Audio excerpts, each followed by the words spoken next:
tell you when.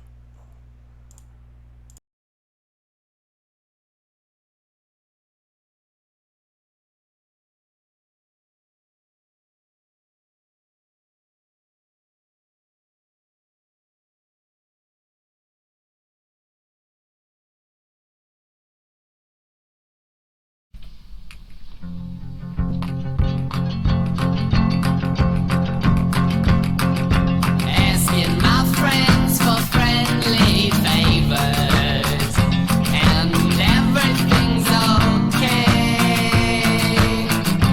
All my friends are friendly neighbors. When you need a place to stay, sentiments on cards and papers on my birthday. Get along, little doggies, cute little froggies. Get along, little doggies, cute little froggies.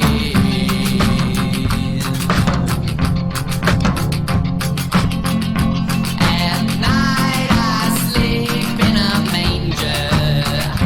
You can lay down for a while. All my friends are complete strangers. You can lay down with a smile. Every night I feel a little stranger, winding my song down. Get along, wet and soggy, tired and groggy. Get along, trading poggies, trading poggies.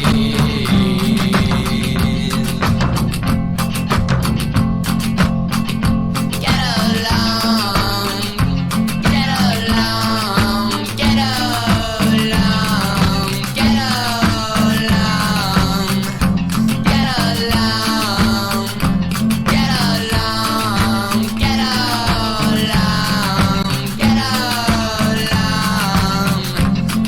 along, get along.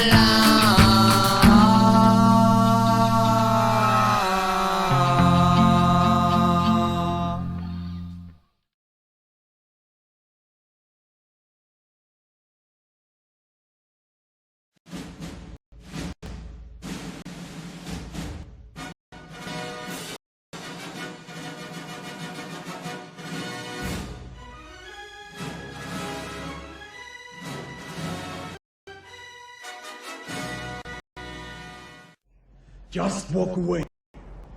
Just walk away. And there will be an end to the horror.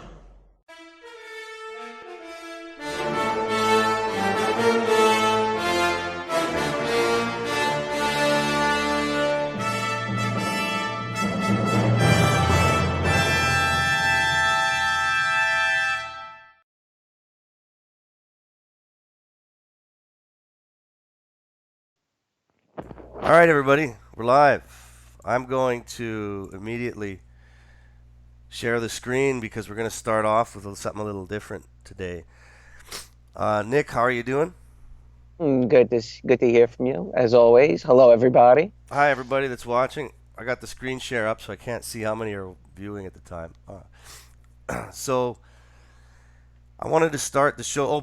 By the way, I just want to kind of apologize. I'm a little sick. I'm a little under the weather. I was very sick yesterday, but I'm starting to feel a little better. So that's why I sound a little funny. And I did see somebody ask if I was fasting. Yes, I am.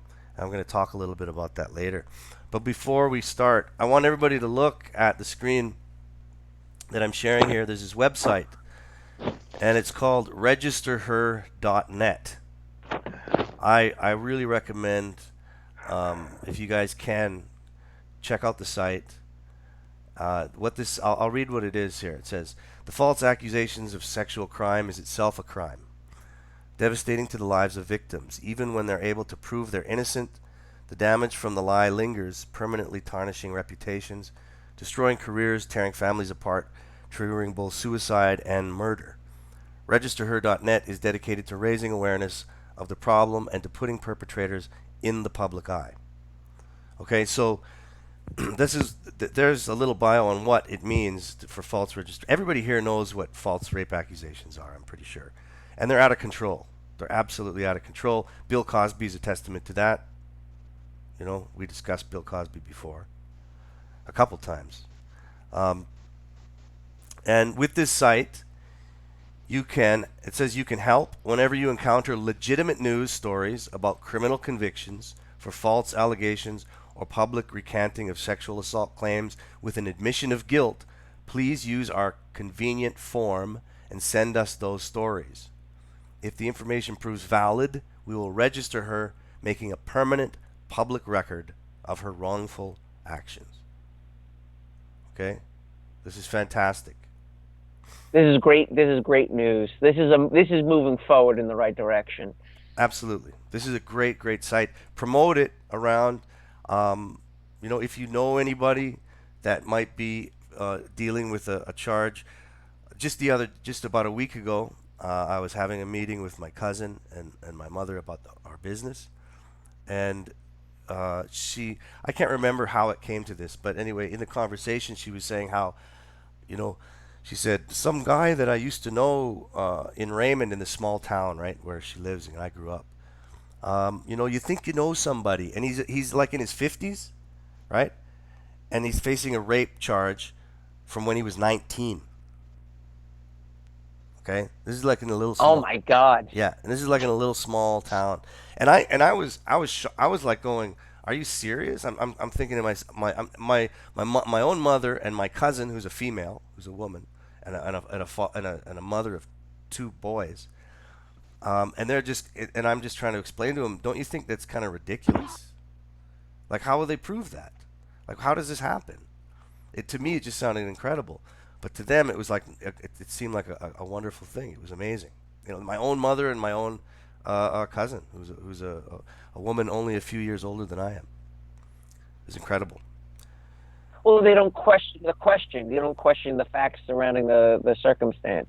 Well, just it's good. Oh, good. It's like a knee jerk. Well, I even, but me who I am, without trying to get into some kind of argument with two women that I'm related to, because that always turns out right.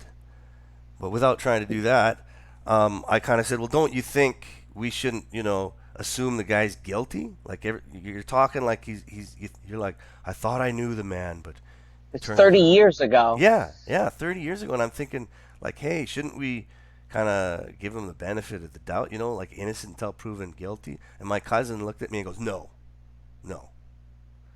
So there's a real sick, there's a very, very sick mentality in a lot of women today, Western women.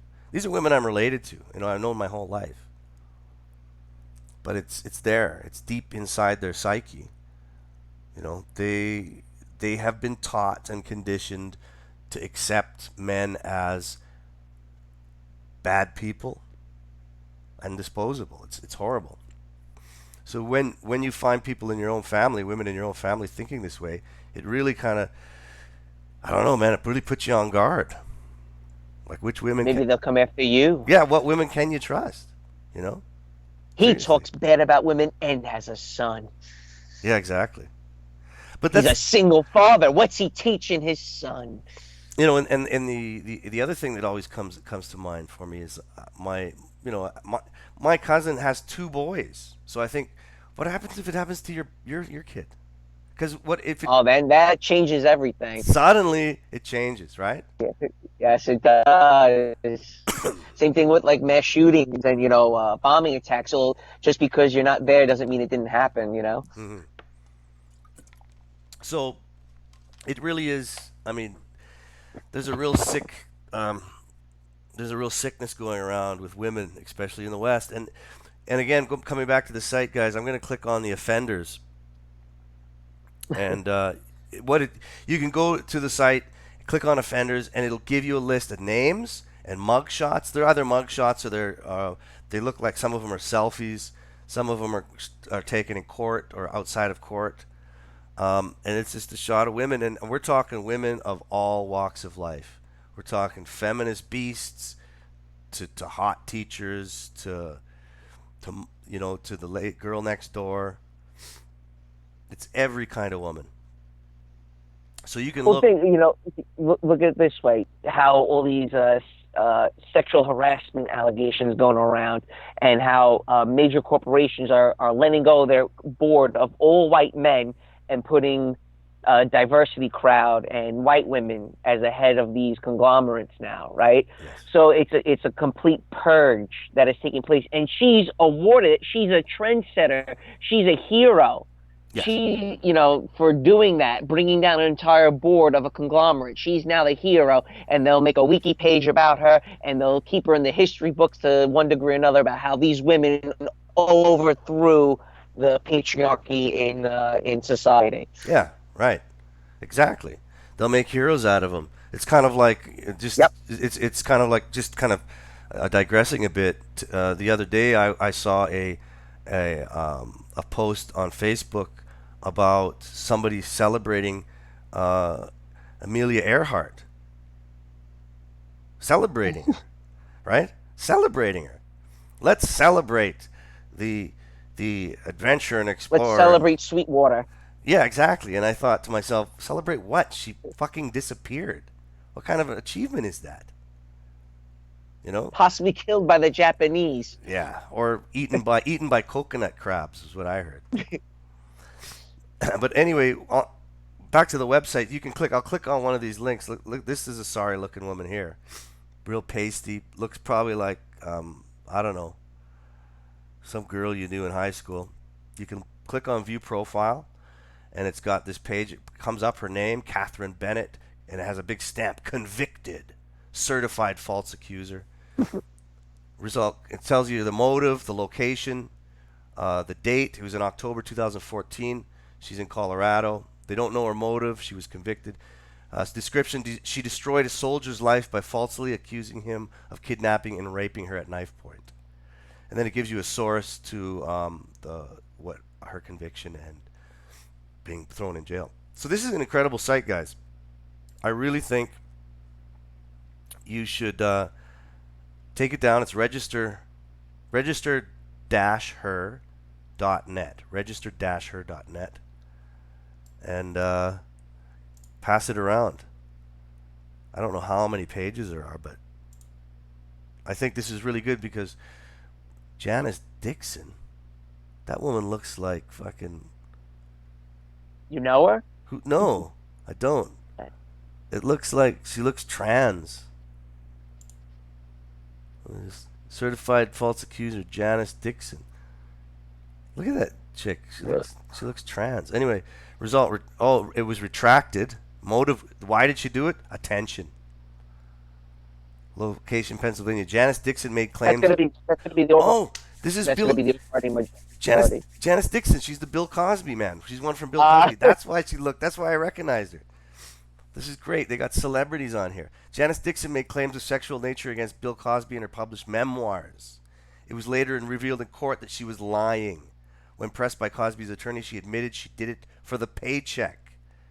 What the fuck? This was April 2018. Then how come that fucker still got...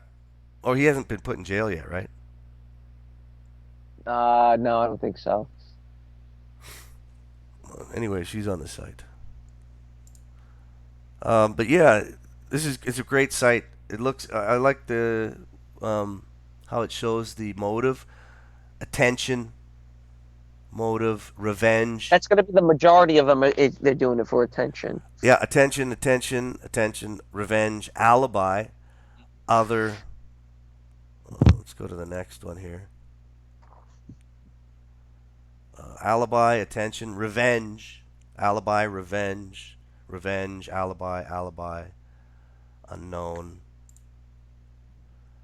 And the other thing I wanted to mention is that this is really good because, for the most part, these women would go completely under the radar in the public.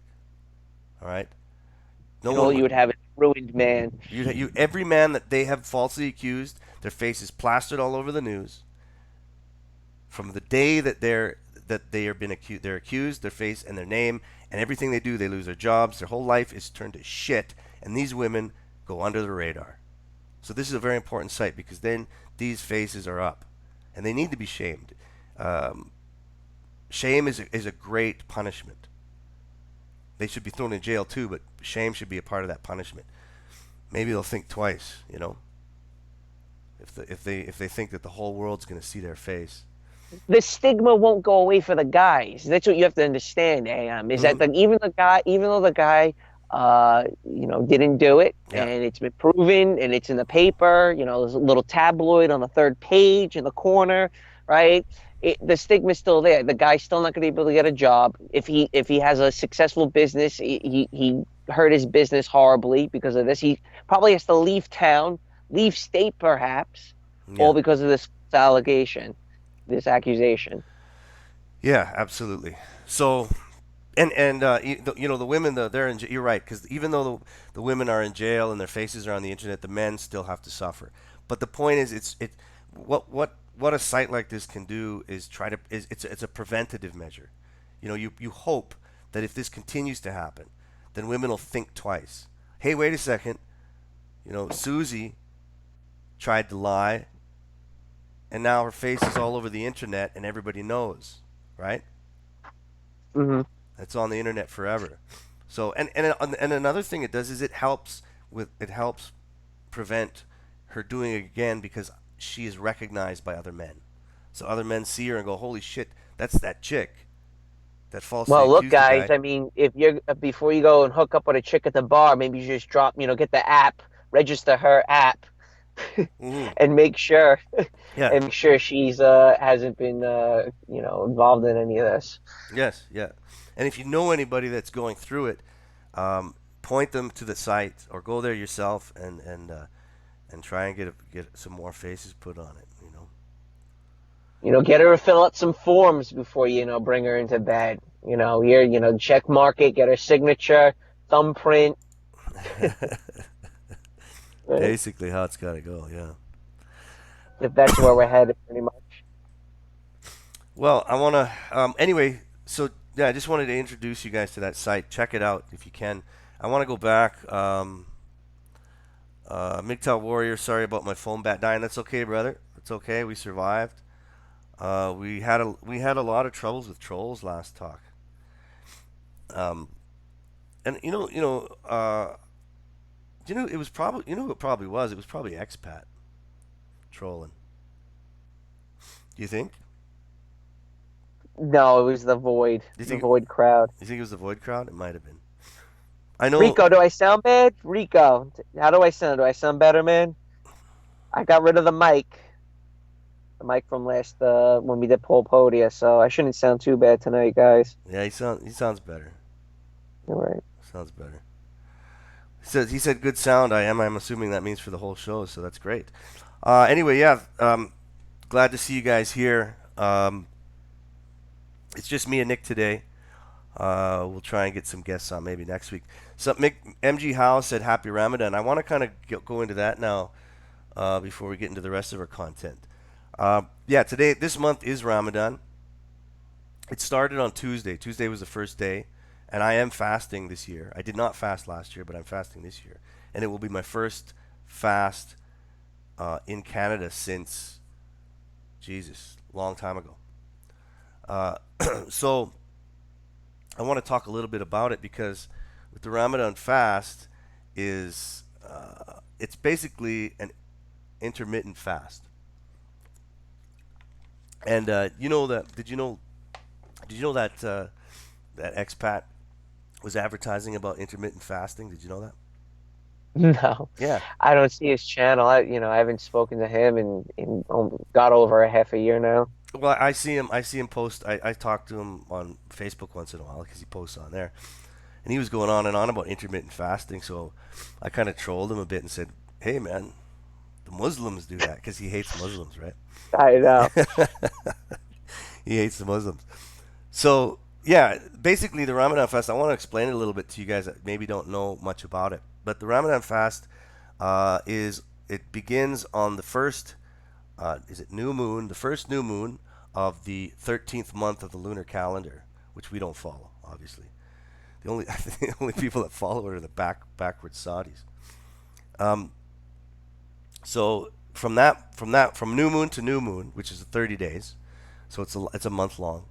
You fast from, well, depending on your source, most of the uh, most of the traditional Muslims, the dirty ones that are coming into Europe, most of them follow this sort of sectarian way, which means you do it from sun sunrise to sunset. So right, you eat a meal before the sun rises, and then you fast until the sun goes down, and then when the sun goes down, you can eat again. All right, that's an intermittent fast.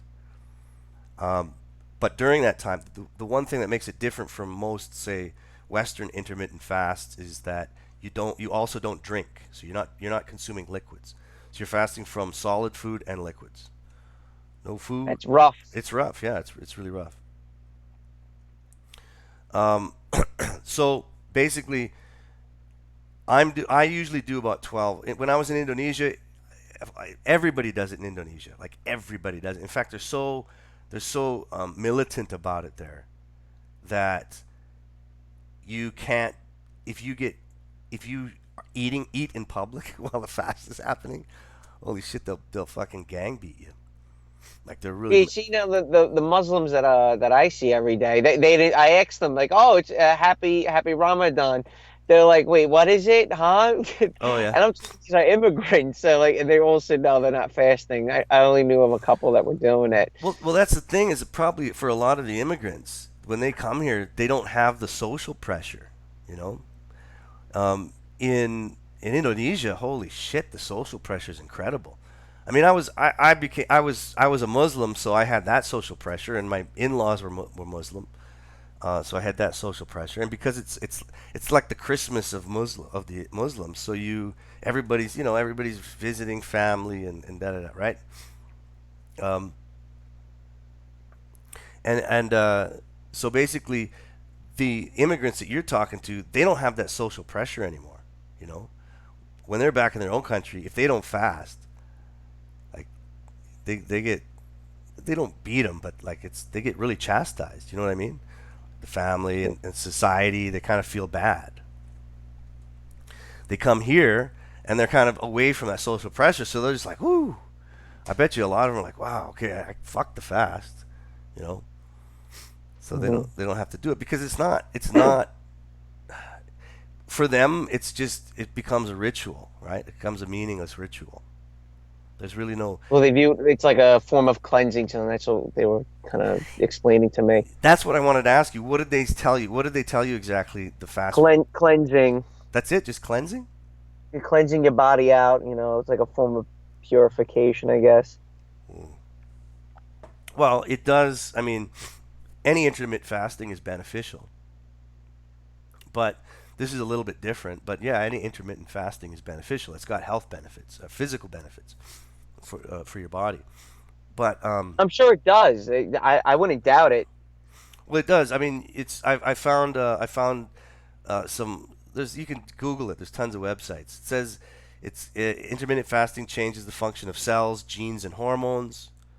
Um, affects insulin levels, human growth hormones, cellular repair, gene expression. When you fast, insulin levels drop and human growth hormone increases. It can help you lose weight if you intermittently fast. Um, it can reduce insulin resistance.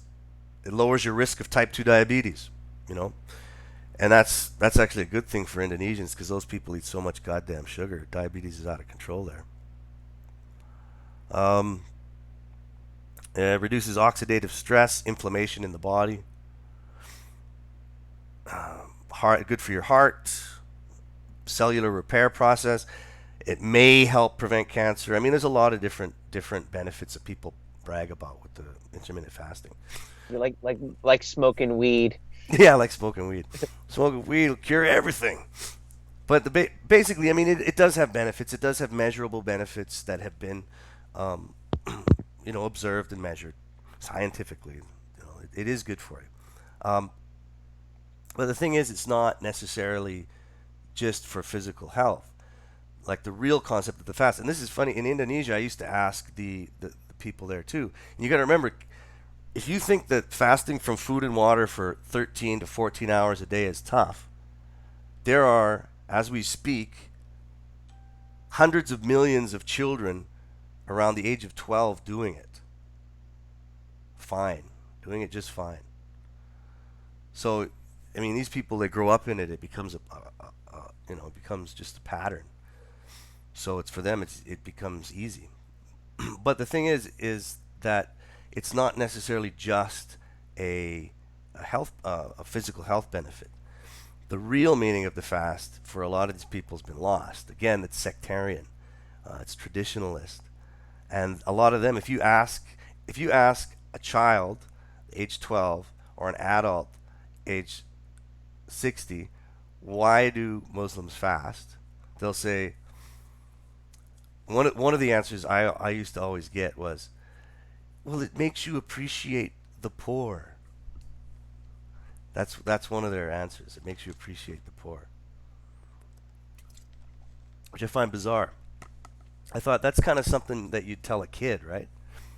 It's like you tell your like when you're a kid to ask you, why do we fast, Dad?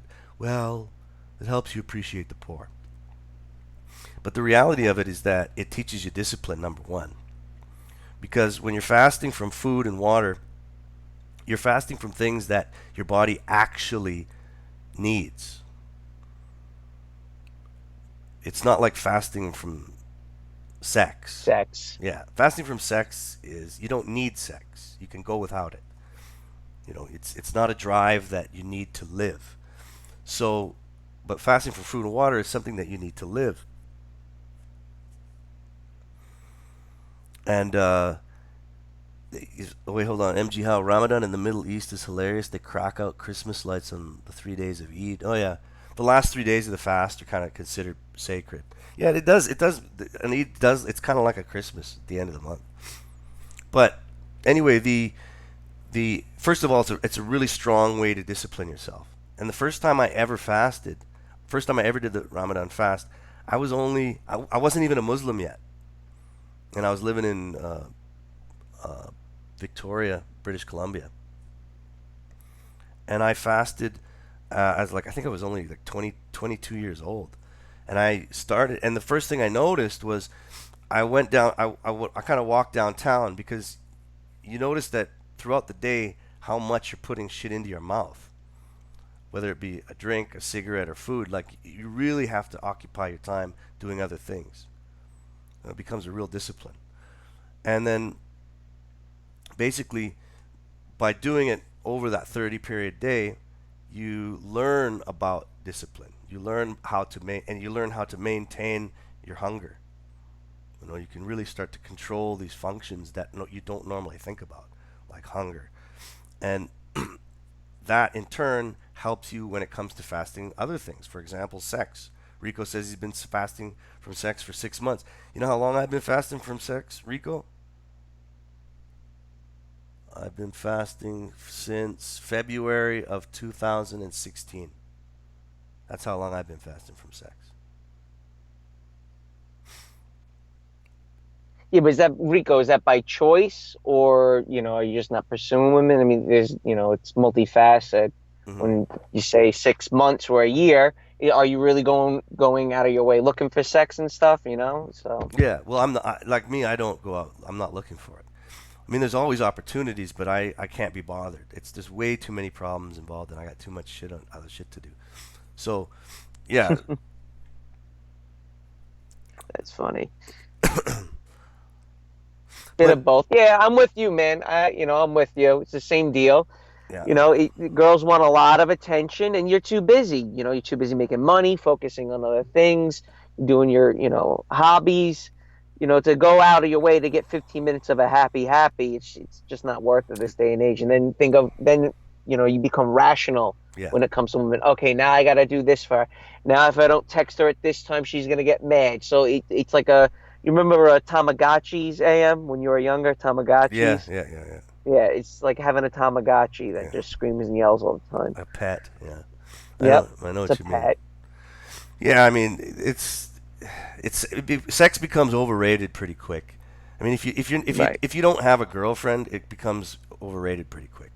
If you actually have a girlfriend, then it just becomes a part of your everyday pattern. But other than that, it just becomes very overrated. You know. So with the Ramadan fast too, you during the day, you're fasting also from sex during the day. So like if you're married, or you're I mean, of course, if you're a traditionalist, you're not having sex unless you're married. But the idea is you're not drinking water, you're not eating food, you're not smoking cigarettes, you're not smoking anything, and you're not having sex for about 12 hours in the day between between the sun approximately between the sunrise and sunset, and that the main purpose of it, one of the main purposes, is to learn discipline, like physical discipline. It's really really good. Um, after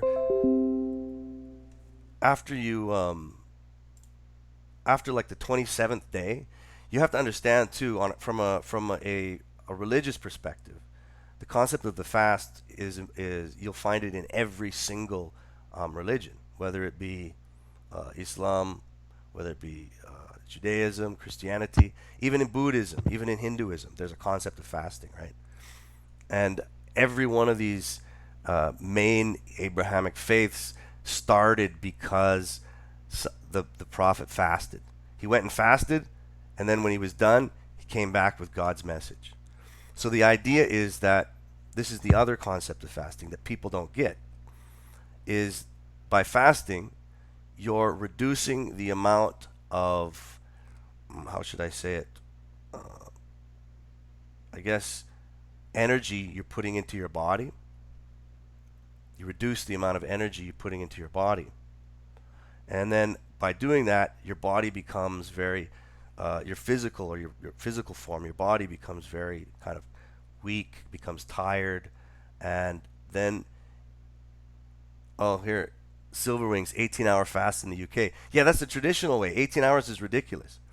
You don't need to do 18 hours. The traditionalists that follow sort of the sectarian way that doesn't come from the Quran, that comes from their Hadith teachings, they think it's sunrise to sunset, but it's irrational and unreasonable, because if you were living in Alaska and doing the fast in the winter time, you'd never have to fast.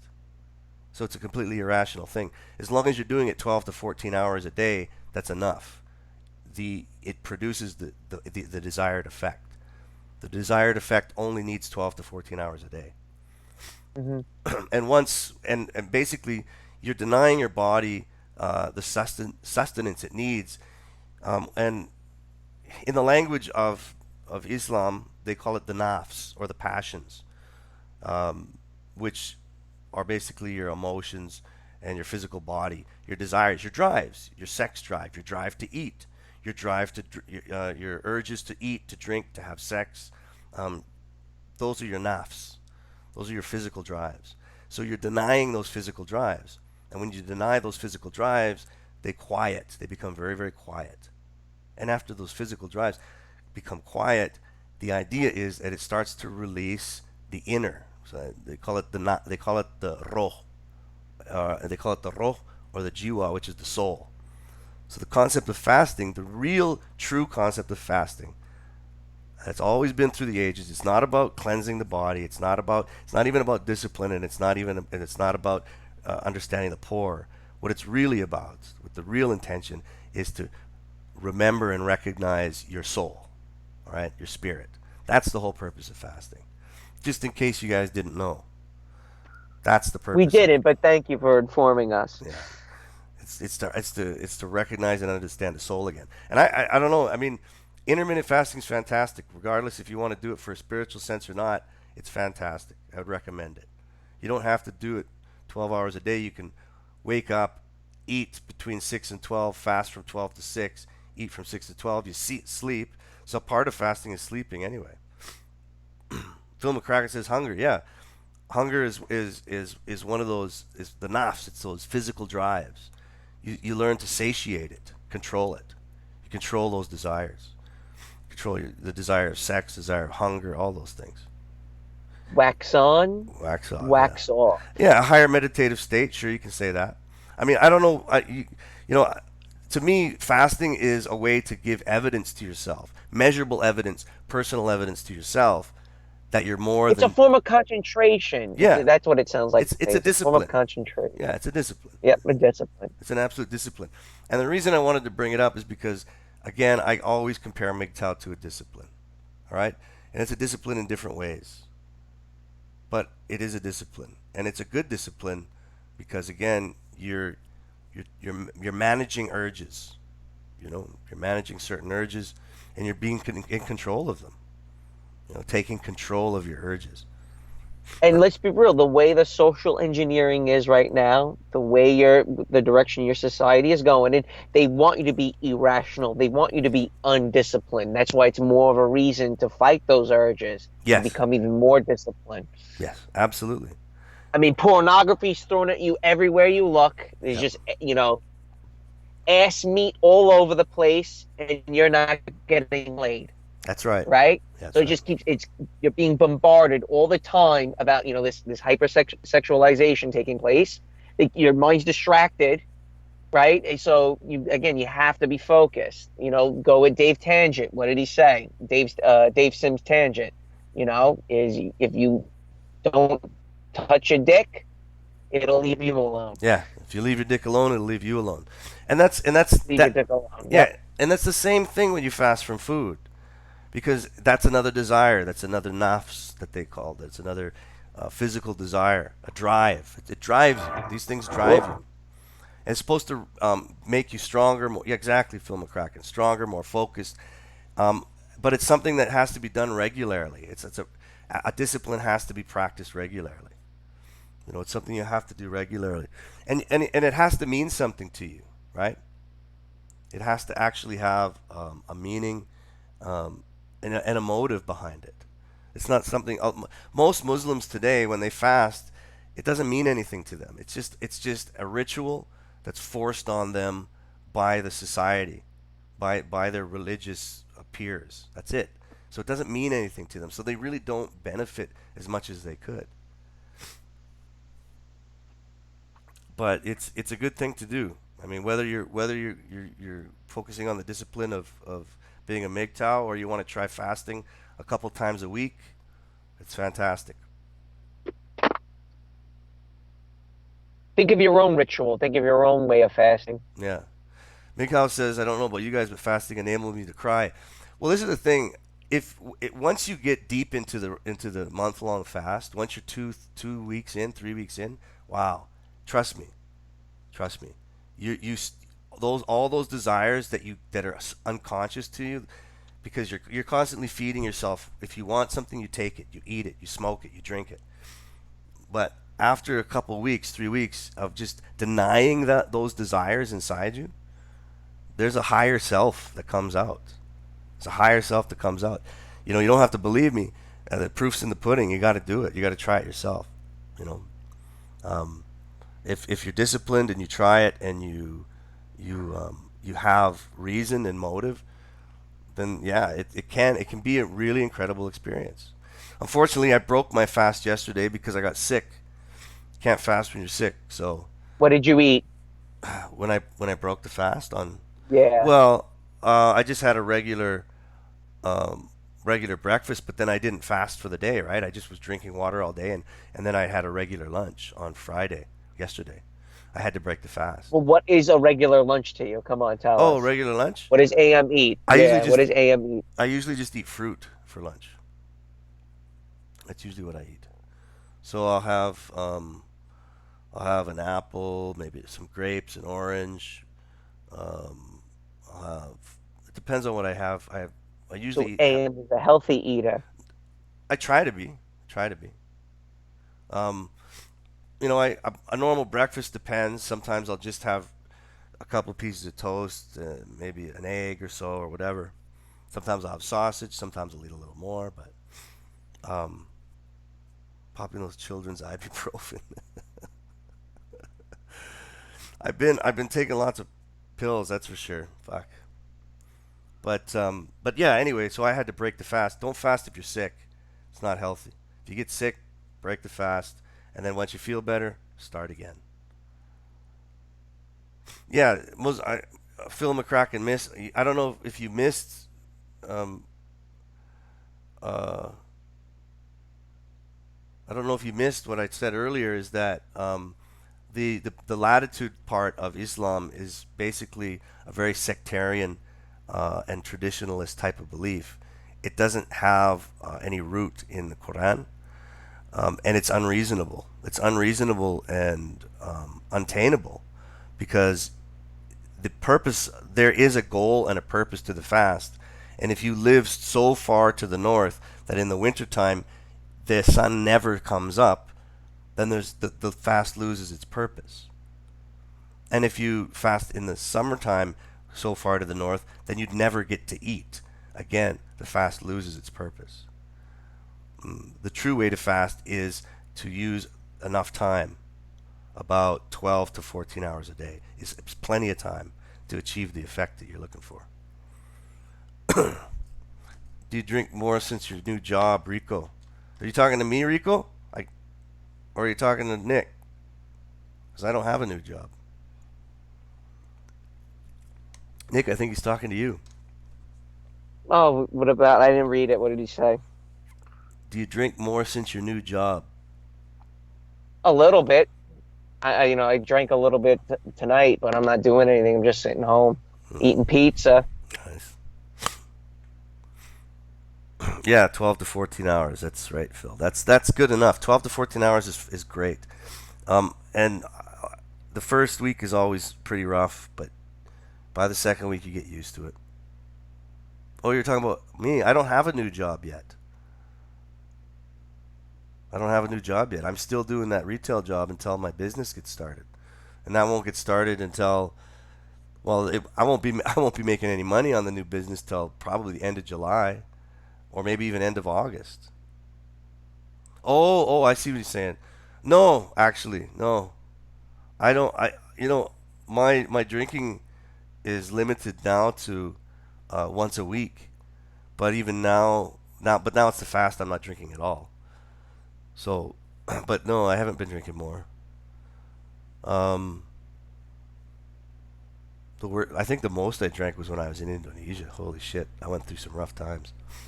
But anyway, that's what I wanted to discuss a bit about the fast.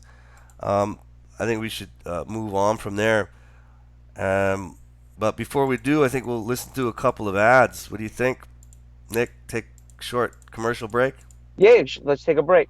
All right, we'll be back in about 3 minutes, guys. What makes a real American? A cowboy hat, enjoying a fine T-bone steak, going to a baseball game, shooting a gun. Maybe it's the freedom to go into a poor country and tell them how to do things. Heh, those are all great qualities. But one thing that makes a true patriot is the ability to choose an American car. When you buy an import, you take a hot meal off a hard-working American's table. There. This poor girl is going to starve to death just because you bought a cheaper, more efficient Maibatsu. Without gross symbols of excess, what will Americans have to look up to? Our great industries are threatened. Cars, pornography, armaments, and they need your help. So the next time you buy a car, a piece of adult literature, or a missile defense system, make sure you do the American thing. Lock up your daughters. Shoot your sons. Dad! Because Love Fist is coming to town. The world tour that has been banned throughout the world comes to Vice City. The monsters of rock and roll excess. Love Fist.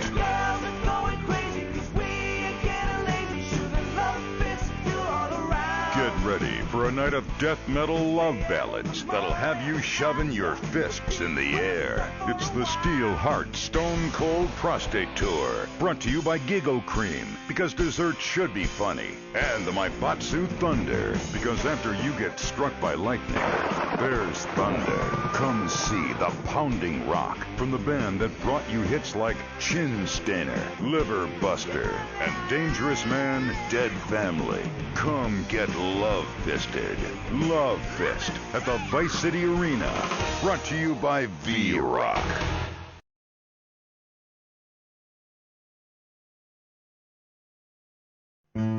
He was a man of peace, living on a quiet farm in North Dakota.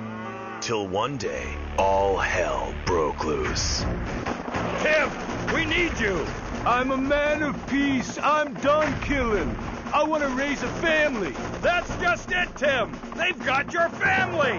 No! Jack Howitzer is Tim in Exploder. From the heart of America to the jungles of Cambodia, follow one man's quest for peace. Ho Chi Bat, is that you? Tim, I know you come. Just like old days, we kill everybody. Tim, they've got your wife, but I'm not married. You are now to America.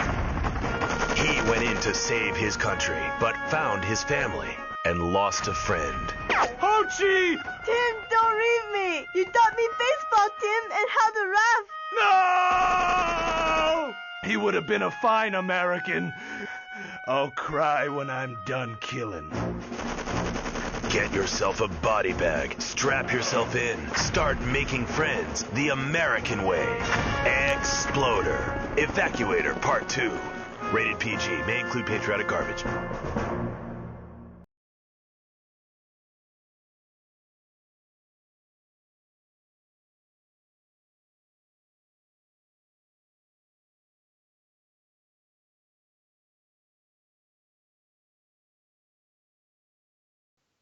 Okay, we're back, guys. I want to go into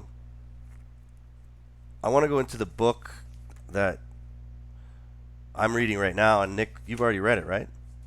Yep, I read it about well over a year ago now. Yeah. So Nick told me to pick it up, and I grabbed it, and we're going through it. We're gonna dedicate a later show more to this book, and I think you guys. Well, drop his name, Roger Devlin. Drop his name into YouTube. He does a few interviews talking about his book. I learned about his book through the T. Kelly 67 channel. So Tim Kelly's channel. He mentioned it in passing during where he interviewed Andy Nowicki about MGTOW, and Tim briefly mentioned, oh yeah, and Sexual Utopia and Power by Roger Devlin. I'm like, oh, what's that? And I Google searched it. Bought the book, and I thought it was a pretty good read, good bird's eye view on the situation in the West in regards to men and women. So Yeah. Now Ayam is reading it, and it's a good read. What do you think of it so far? I love it. I love it so far. I mean, it's sort of a collection of his essays, and it's I don't know, a lot of the stuff. It's well written in the sense that it's easy to understand. You know, and he uses a lot of the language that needs to be heard in regarding this stuff. You'll see a lot of the language we use to come into there. I noticed gynocentrism. I noticed hypergamy pop up in there. But I do suggest any of you guys, if you get a chance, to pick this book up, Sexual Utopia and Power by F. Roger Devlin.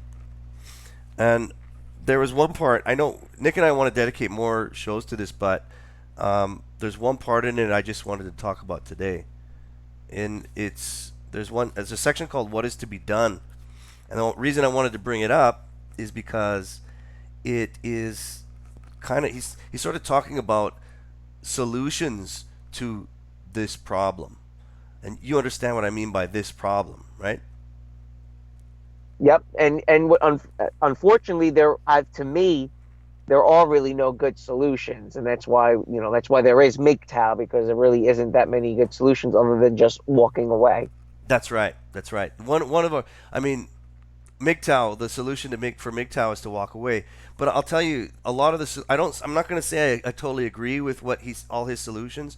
However, I've heard them been brought up before.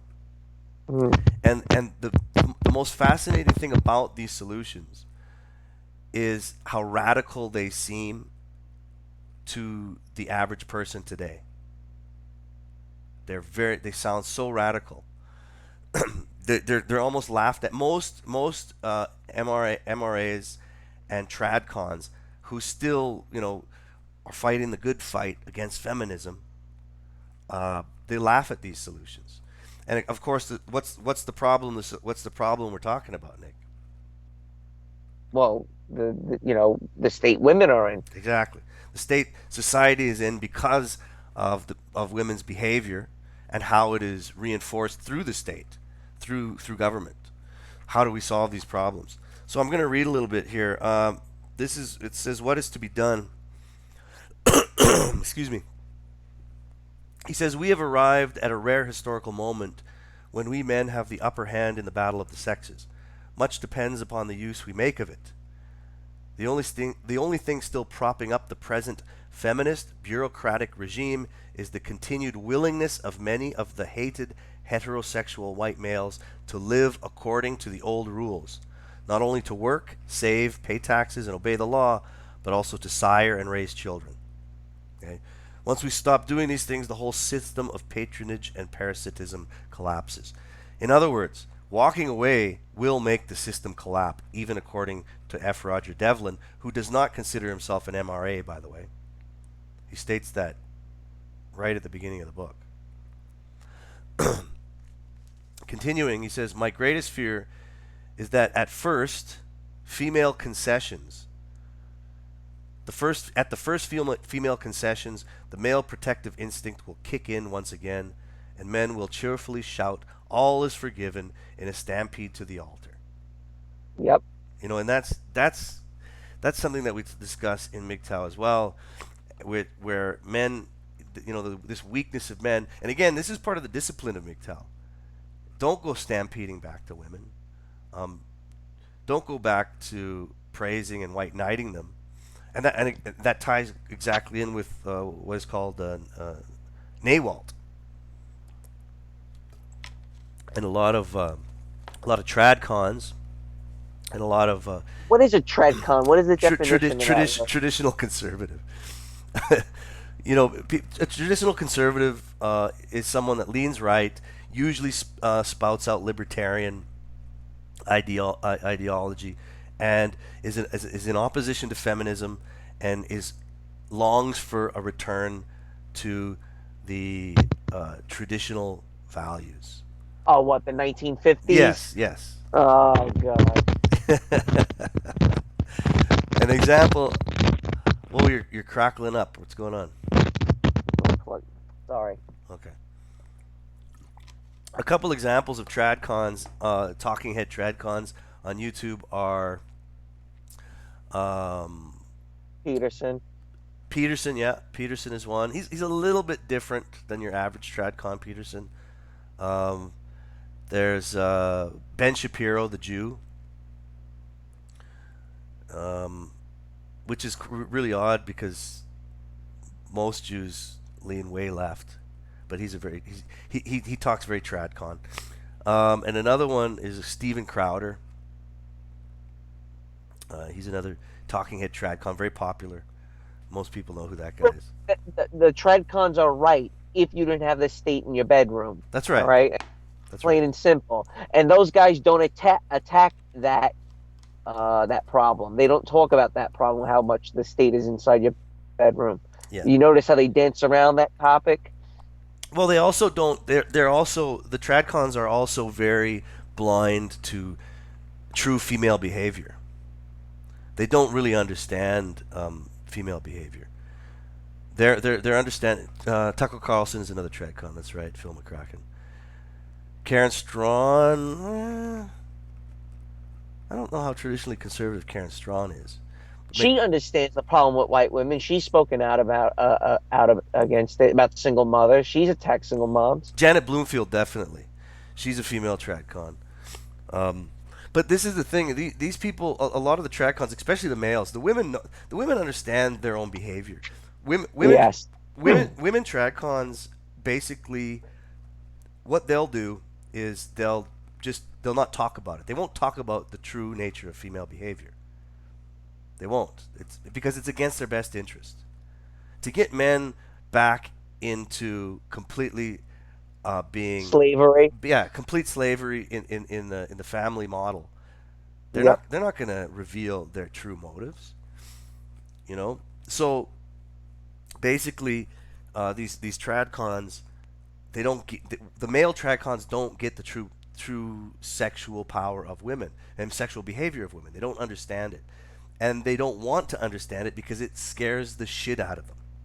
All right, it really does. And you know, They are pussies. They are yeah. pussies. And you know, you'll notice that a lot of these tradcons are married or claim to be married. Okay, Hmm. the men, they claim to be married, but you never see their wives. Never, you never see their wives. Their wives are kind of like wearing a jilbab somewhere. You know what I mean? They're veiled. You know, that's very traditional. There, you know, people like what's his name, Steven Crowder.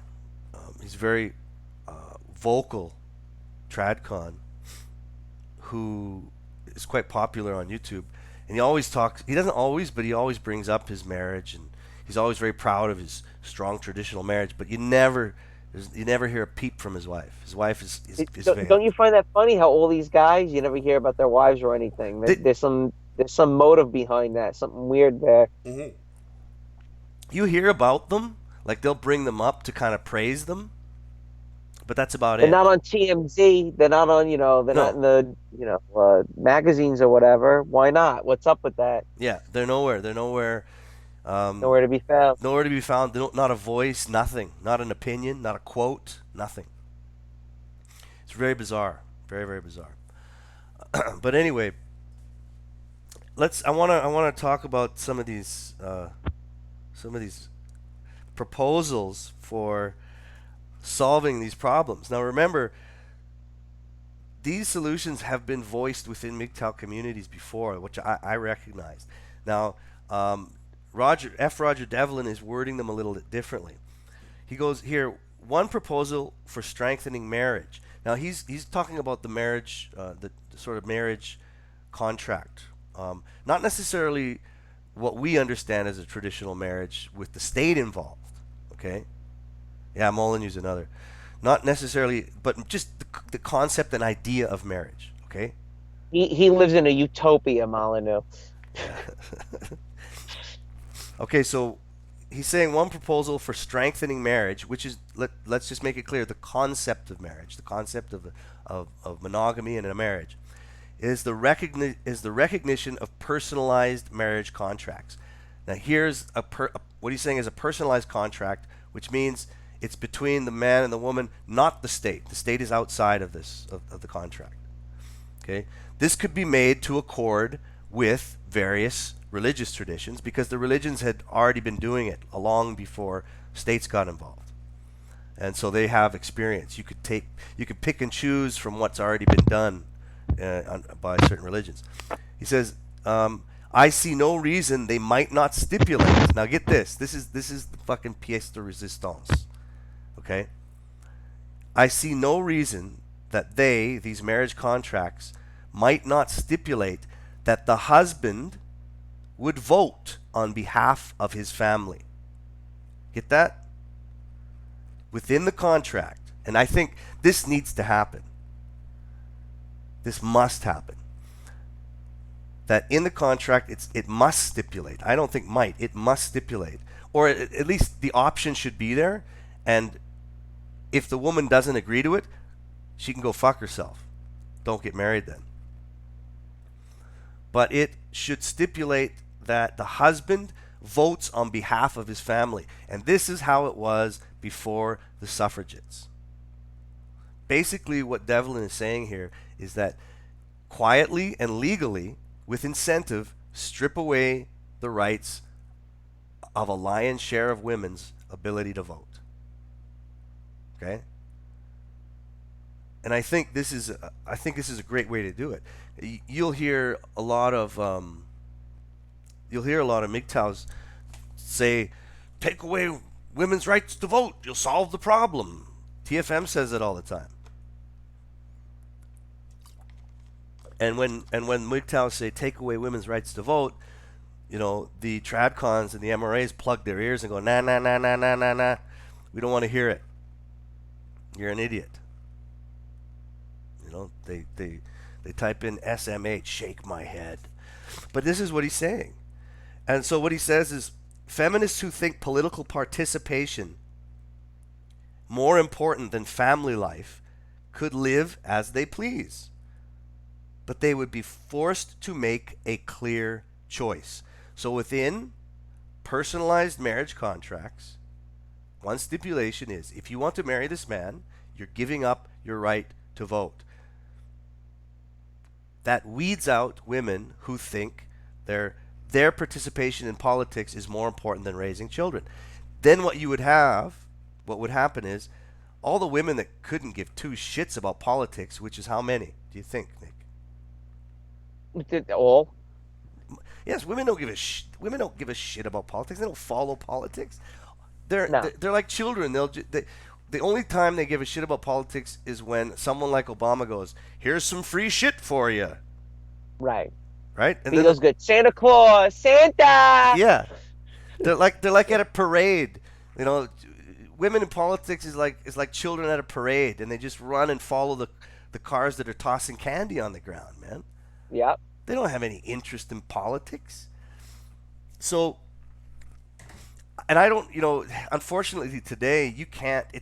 I don't think there's a single state in the Western world where you could organize a personal contract like that between you and your wife. The state wouldn't allow it. Like, legislation has to come into place. Well, this is why I don't like talking about what it could be and what we wish it was. This is why I've never once discussed that on our live streams, AM. Not once have I brought up where what we should be doing and this, that. Forget it. It's a pipe dream. It's a fantasy, which again goes back to going your own way. Yes. But still, I want to address these sort of proposals by Devlin, because it mirrors a lot of the talk that goes around in MGTOW. But here, you know, when I'm on the street with speaking to just regular people, and most of the time it's older white guys griping about something, you know, a high tax here, new rule there, and they all say the same thing. I've heard it at least a dozen times in my life. We need to hit the reset button. We need to hit the reset button. Yes. What does that mean? It's a very vague, you know, grandeur term. What does that actually mean, reset button? But what Devlin is proposing in this book is somewhat of a reset. Mm-hmm. Yeah, and with this, let me just continue here. He says, okay, these women, feminists who think political participation more important than family life, could still live as they please. You're not taking anything away from the beast that is feminine. What you're doing is you're giving each individual woman the choice. Do you want to be a politician? Don't get fucking married. Perfect. That's where your motivation lies. That's where your energy lies. Don't get married. Wonderful. And then it says, this would help erode the superstitious belief in a universal right to participate in politics and political life itself.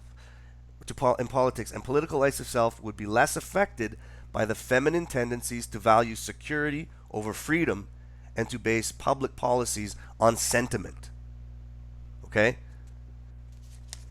Feminine tendencies to value security over freedom. This is true. Okay? Hypergamy is a reflection of a woman's desire for security. Okay? She wants security over freedom. A woman doesn't mind being bound to a man as long as she's safe. This reflection comes out when she is allowed to have a loud voice in politics. And Democrats fucking know it. Actually, so do the Republicans. We don't need to be bipartisan on this. All of our rulers understand this. I mean, there's a very They'll pull the carrot and the stick along, and women are going back and forth between. They understand this. And the other thing I like that he brought up here is the fact that there's this superstitious belief that there's some kind of universal right to be involved in politics. That's a load of shit.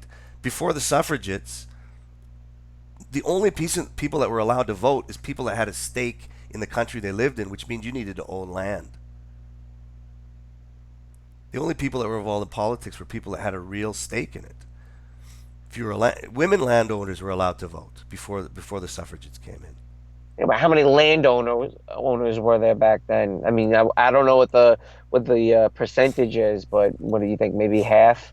I don't Maybe know. less? I don't know, but It was estates, man. It was estates. yes, I don't know, but this is the thing. Most landowners were men, and most men were married. Their vote represented 5 or 6 people because their vote counted. They represented their family. They represented their children and his wife. And women who were landowners got to vote as well.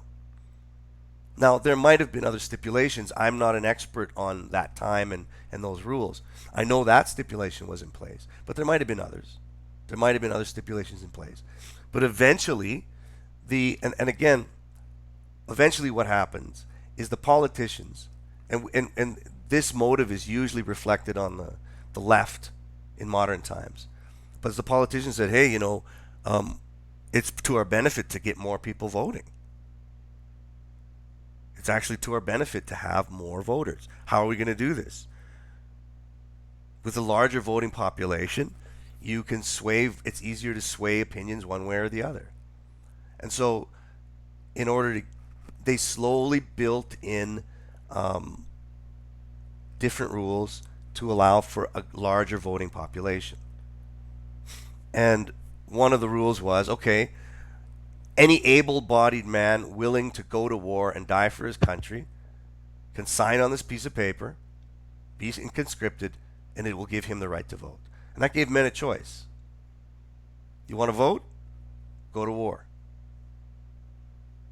Okay, and this happened right around the time the suffragettes started making a lot of noise. So after that happened, of course, again, what we see reflected in the left nowadays is that the politicians said, well, let's get the women in. Now, I don't know how deep you want to get into conspiracy on this point, but I believe a lot of the suffragettes were being manipulated by certain political leanings, certain sides. They were very. What was the year time frame for this? This would have been in the early 20th century, late 19th century, early 1900s, late 1800s. Right, so it's right when Marx came to play. Yeah. And I believe that a lot of the suffragettes were sort of, they were stools. They were tools. I'm sorry. They were tools for a lot of these political parties to kind of push these agendas. And one of the agendas was, obviously, women weren't going to accept conscription for a vote. And a lot of women didn't own land or didn't have the capacity to own land. And it was still in a very conservative type of traditional sense, where the man was seen as the head of the household. It was still patriarchal in that sense. So the only way they could do is just give the vote up to women for nothing. And that's what they did. And they got they got a large population of the country voting. It was again a larger voting population, it's easier to sway. And that's reflected today in what we see mostly on the Democratic side. I'm trying not to be bipartisan, but it's pretty evident that the Democrats are the ones that are pushing for immigrants to come into the country. At least they're the most vocal ones. And again, that's a larger voting population, and that's what they want. I mean, it's the same kind of power push. And here, basically, Devlin is saying, within a marriage, a sly way to slip that in and kind of absolve that and take it away. Not talking about immigrants, but talking about women, is to say, look, if you want to marry a man, you give up your right to vote. And I wonder how many, especially think about the condition today. so many women aren't getting married. They're fucking their dogs and having cats, right? Mm-hmm. You know, Mm-hmm. they're women are desperate now. They're absolutely desperate. So I think that condition would fly in it to a certain degree. I think it's definitely a solution. I don't think it'll ever happen, but it exists. It's there. I'm going to continue with some of the stuff he says. Obviously, an obligation of marrying applies the possibility of doing so. It was not difficult for an ordinary man to get a wife in times past. One reason is what I call the grandmother effect. Okay, he goes on to say this. Civilization has been defined as the partial victory of age over youth. After several decades of married life, a woman looks back and finds it inconceivable that she once considered a man's facial features an important factor in mate selection.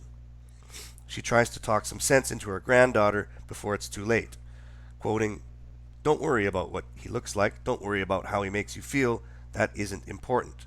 If the girl had a not especially glamorous but otherwise unexceptionable suitor, the sort who would be charged with harassment today, she might take the young man's part, quoting, "If you don't catch this fellow while you can, some smarter girl will."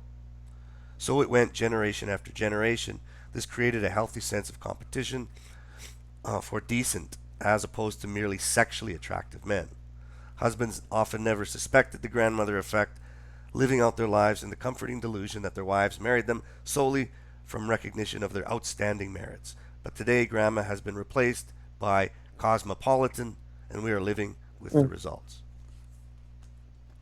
So again, that there is I think that's a cultural attitude that's changed beyond the point of no return.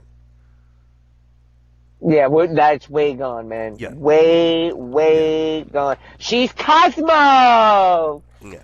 Don't you understand? It's breakfast at Tiffany's. It's sipping champagne on the beach, Instagramming what she eats, boys. That's what it is. Yeah. No more grandma. Shut the fuck up, grandma, idiot. Yeah. You can't replace Cosmo with grandma. And besides, like now, like grandma, the grandma today was the Cosmo already. You know? The grandma. No one wants old pussy. That's the title of tonight's video, guys. Come on. No country for old pussy. No country for old pussy. 35, 40, done. You're done. It's over. That's known around the globe since the dawn of man. Absolutely. There's and we've completely thrown that right out the window. Like the concept of men's sexuality is thrown right out the window. What do men want? And that goes right over the mainstream's head. Yeah. I'll just keep going here for a little bit. He says, much confusion has been caused by attempting to get women to say what it is they want from men. Usually they bleat something about a sensitive man with a good sense of humor, but this is continually belied by their behavior.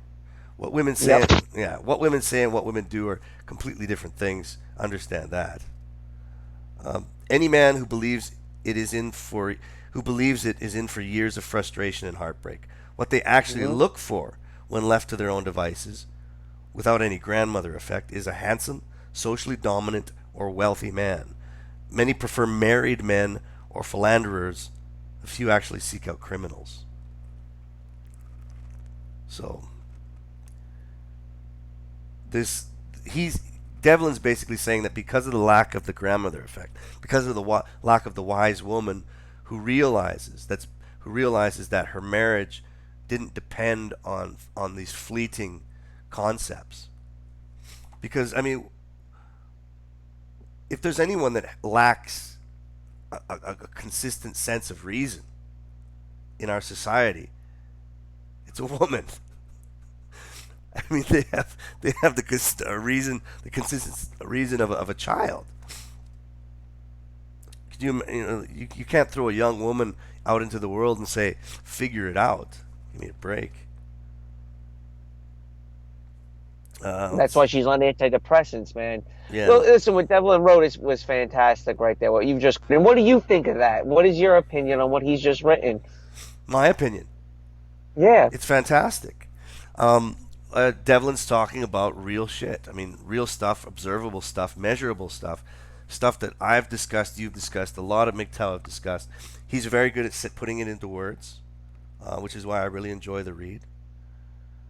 Here again, here's a good line here. He says, "Sex is too important a matter to be left to the independent judgment of young women, because young women rarely possess good judgment." Young women don't have good judgment. I don't know if if you remember, if you can. Well, I'm a little bit older, but if you've ever, in the past when you've dated or been around young women, absolutely, they don't have good judgment. Yet our society throws them to the wild and says, "Here, figure out what sex is about." No, you've let her fly an F-18 Hornet Yeah, and let it land it on an aircraft carrier. you let her captain a submarine. That's what you do. Unbelievable. That's what you do. That's where you're going. Your country's done. You're done. No, it's over. So again, I'll skip through some of this. He says, the overwhelming majority of women will be happier in the long run by marrying an ordinary man and having children than by seeking sexual thrills, ascending the corporate heights, or grinding out turgid tracks on gender theory. A woman develops an emotional bond with her mate through the sexual act itself. This is why arranged marriages, contrary to Western prejudice, are often reasonably happy. Romantic courtship has its charms, but is finally dispensable. Marriage is not dispensable. Yeah, romance and courtship is very dispensable. Marriage is not. We're living in an age where marriage is so temporary. Well, look what Devlin said. I don't know if you got up to this part yet, but we're witnessing for the first time in the past 2,000, 3,000 years the complete breakdown of marriage and why it was in place for that long. Yeah, absolutely. I mean, think about it, guys. You're witnessing history. You're going to live through a big turning point in history. Yeah, it may have occurred in older cultures, older civilizations, but even if it has, you are now witnessing that. You're witnessing what happens when the concept of marriage, and what did they call it? They call it beneficial child rearing, or child rearing with a strong benefit to the local society. Invested child rearing is what he called it. We're seeing that whole thing collapse. It's finished. Like, it's all done. We get to see it. Okay, he says. Well, no, go on. I'll just finish up here. Let's see. Where do I want to go? Well, you go ahead while I look through here. I don't know. I'm speechless at the moment. You put me on the spot. What were you gonna say? I lost it. That's why I dropped it. Oh, okay. Well, here, finally, heterosexual monogamy is incompatible with equality of the sexes. A wife always has more influence on home life, if only because she spends more time there. A husband's leadership often amounts to little more than an occasional veto upon some of his wife's decisions, but such leadership is necessary to accommodate female hypergamy. Women want a man they can look up to. They leave or fall out of love with men they do not respect. Hence, men really have no choice in the matter. Managing hypergamy is also a part of the problem. But, I mean, look, men like us that are MGTOW, we don't have the power, authority, or ability to go out, put our head down, grab hypergamy by the horns, and wrestle it to the ground. We can't do that. It's exhausting. Not only is it exhausting, but it's an impossible endeavor because it's managed by a higher power. Okay? It's managed by the ultimate alpha male, which is the state. So we can't do that. These concepts. I think the best solution that he brought up was the concept of if marriage were to exist within personal contracts outside of state control, simply sliding in that simple measure where if you marry me, I vote for you. That alone would fix a lot of problems. No, you know what you do? I think this is a fair deal. Is whoever the bride's father, whoever the father is to this woman, put his land and his property up for collateral if she leaves. Yeah, yeah. That's if there is a father. Well, yeah. I mean, and even Devlin himself admits, and I've only gone through half the book, but he admits in many parts that any kind of solution to this degree it's a very slow and painful turnaround. Mm-hmm. It's a very slow and driving, painful turnaround. So we are either going to see a slow and painful turnaround or a complete collapse. Bugging out there. Give me a second. It's starting to rain. Okay. All right. I'm back.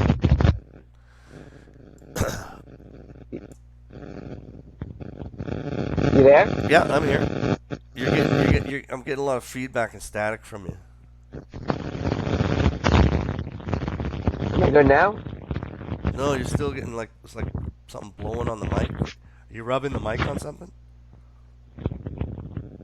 Now good? Sorry, I don't know what's happening. No, I'm still getting that noise. Sorry, guys.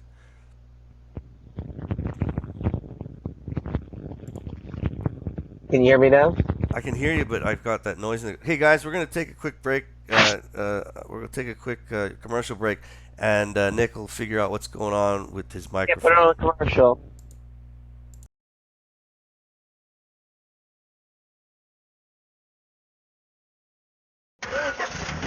Knights of the road, here's your stallion. The car for freedom.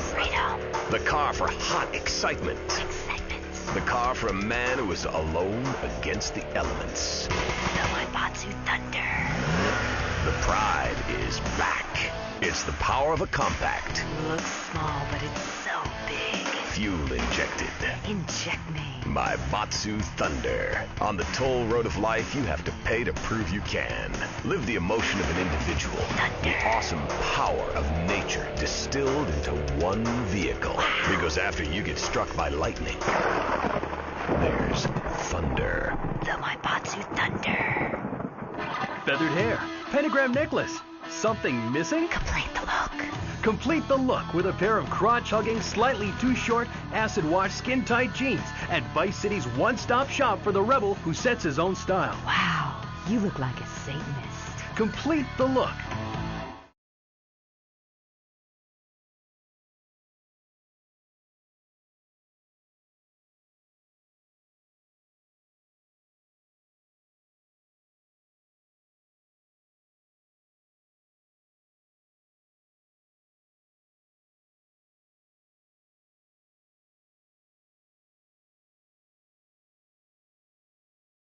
The store leading the fight against communism is having a blowout sale.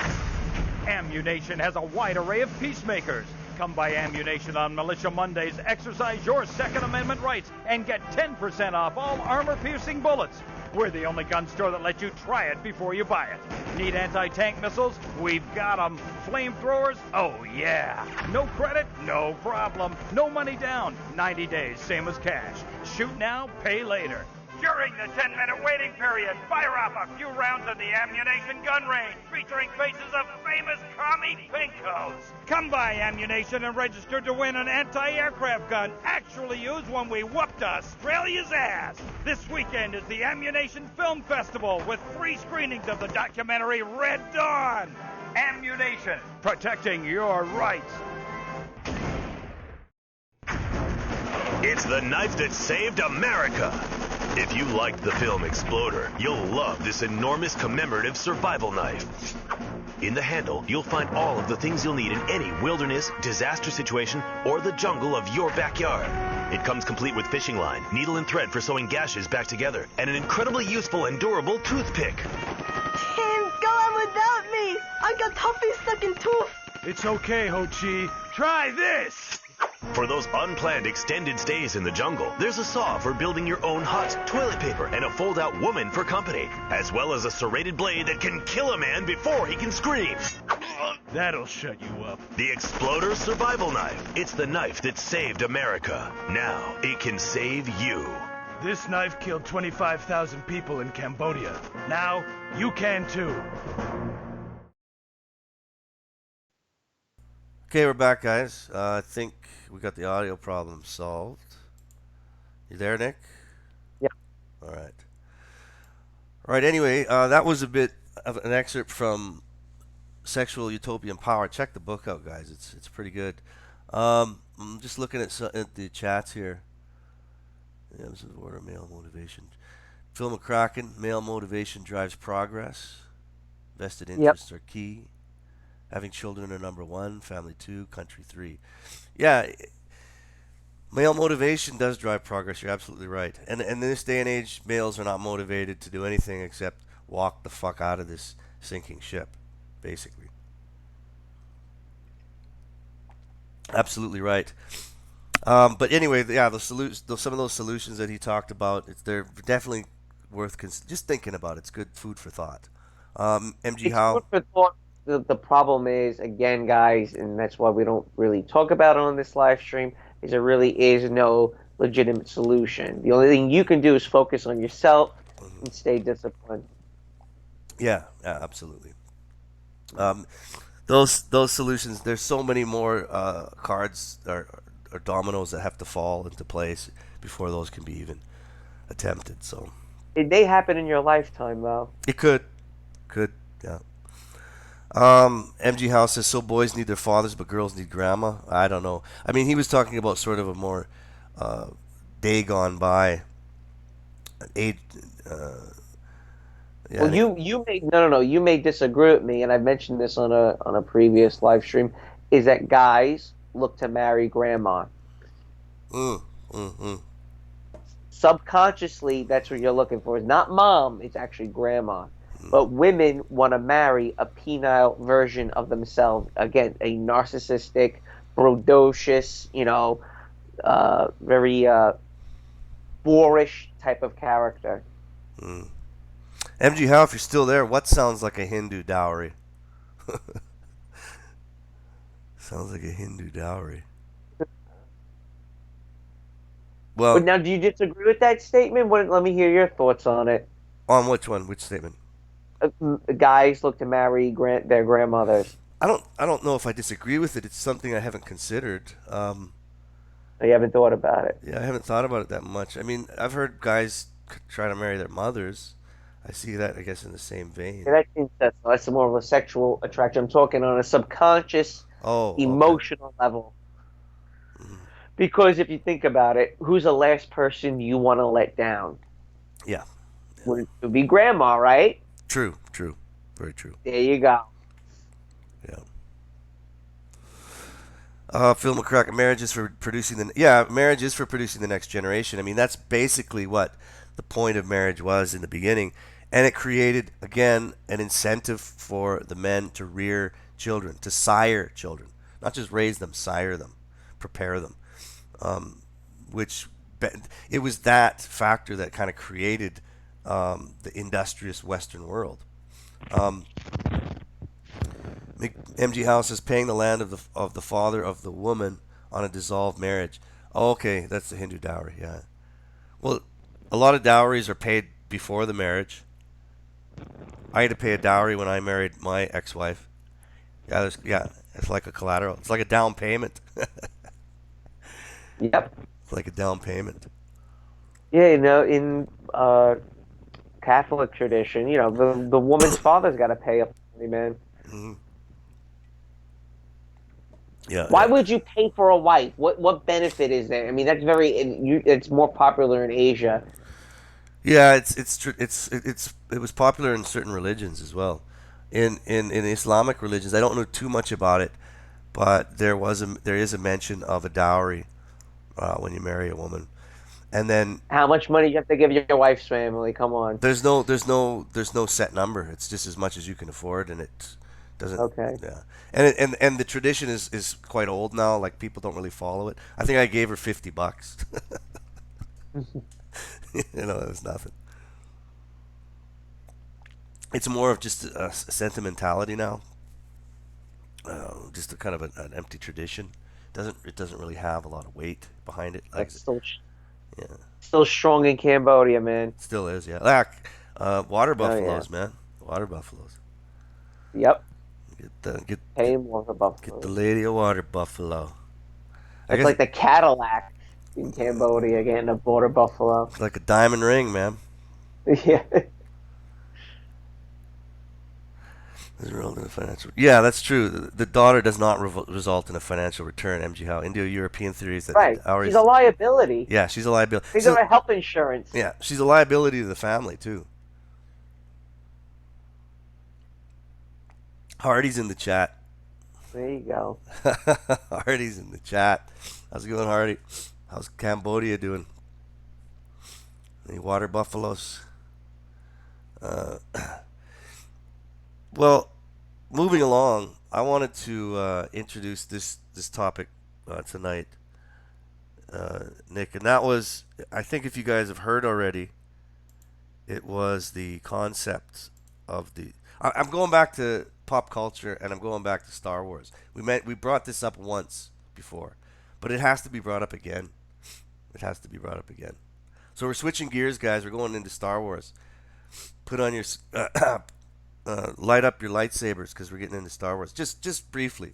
I don't want to dwell on it too much. We don't do a lot of pop culture here, but this is quite fascinating. So if you haven't heard the news yet, well, Han Solo is out. The new Star Wars Han Solo movie is out. You knew that, Nick? No, I didn't. Well, it's Oh not. yes, I did see an advertisement for it. It premiered to an exclusive audience, but it's not out to the public till next week, I think.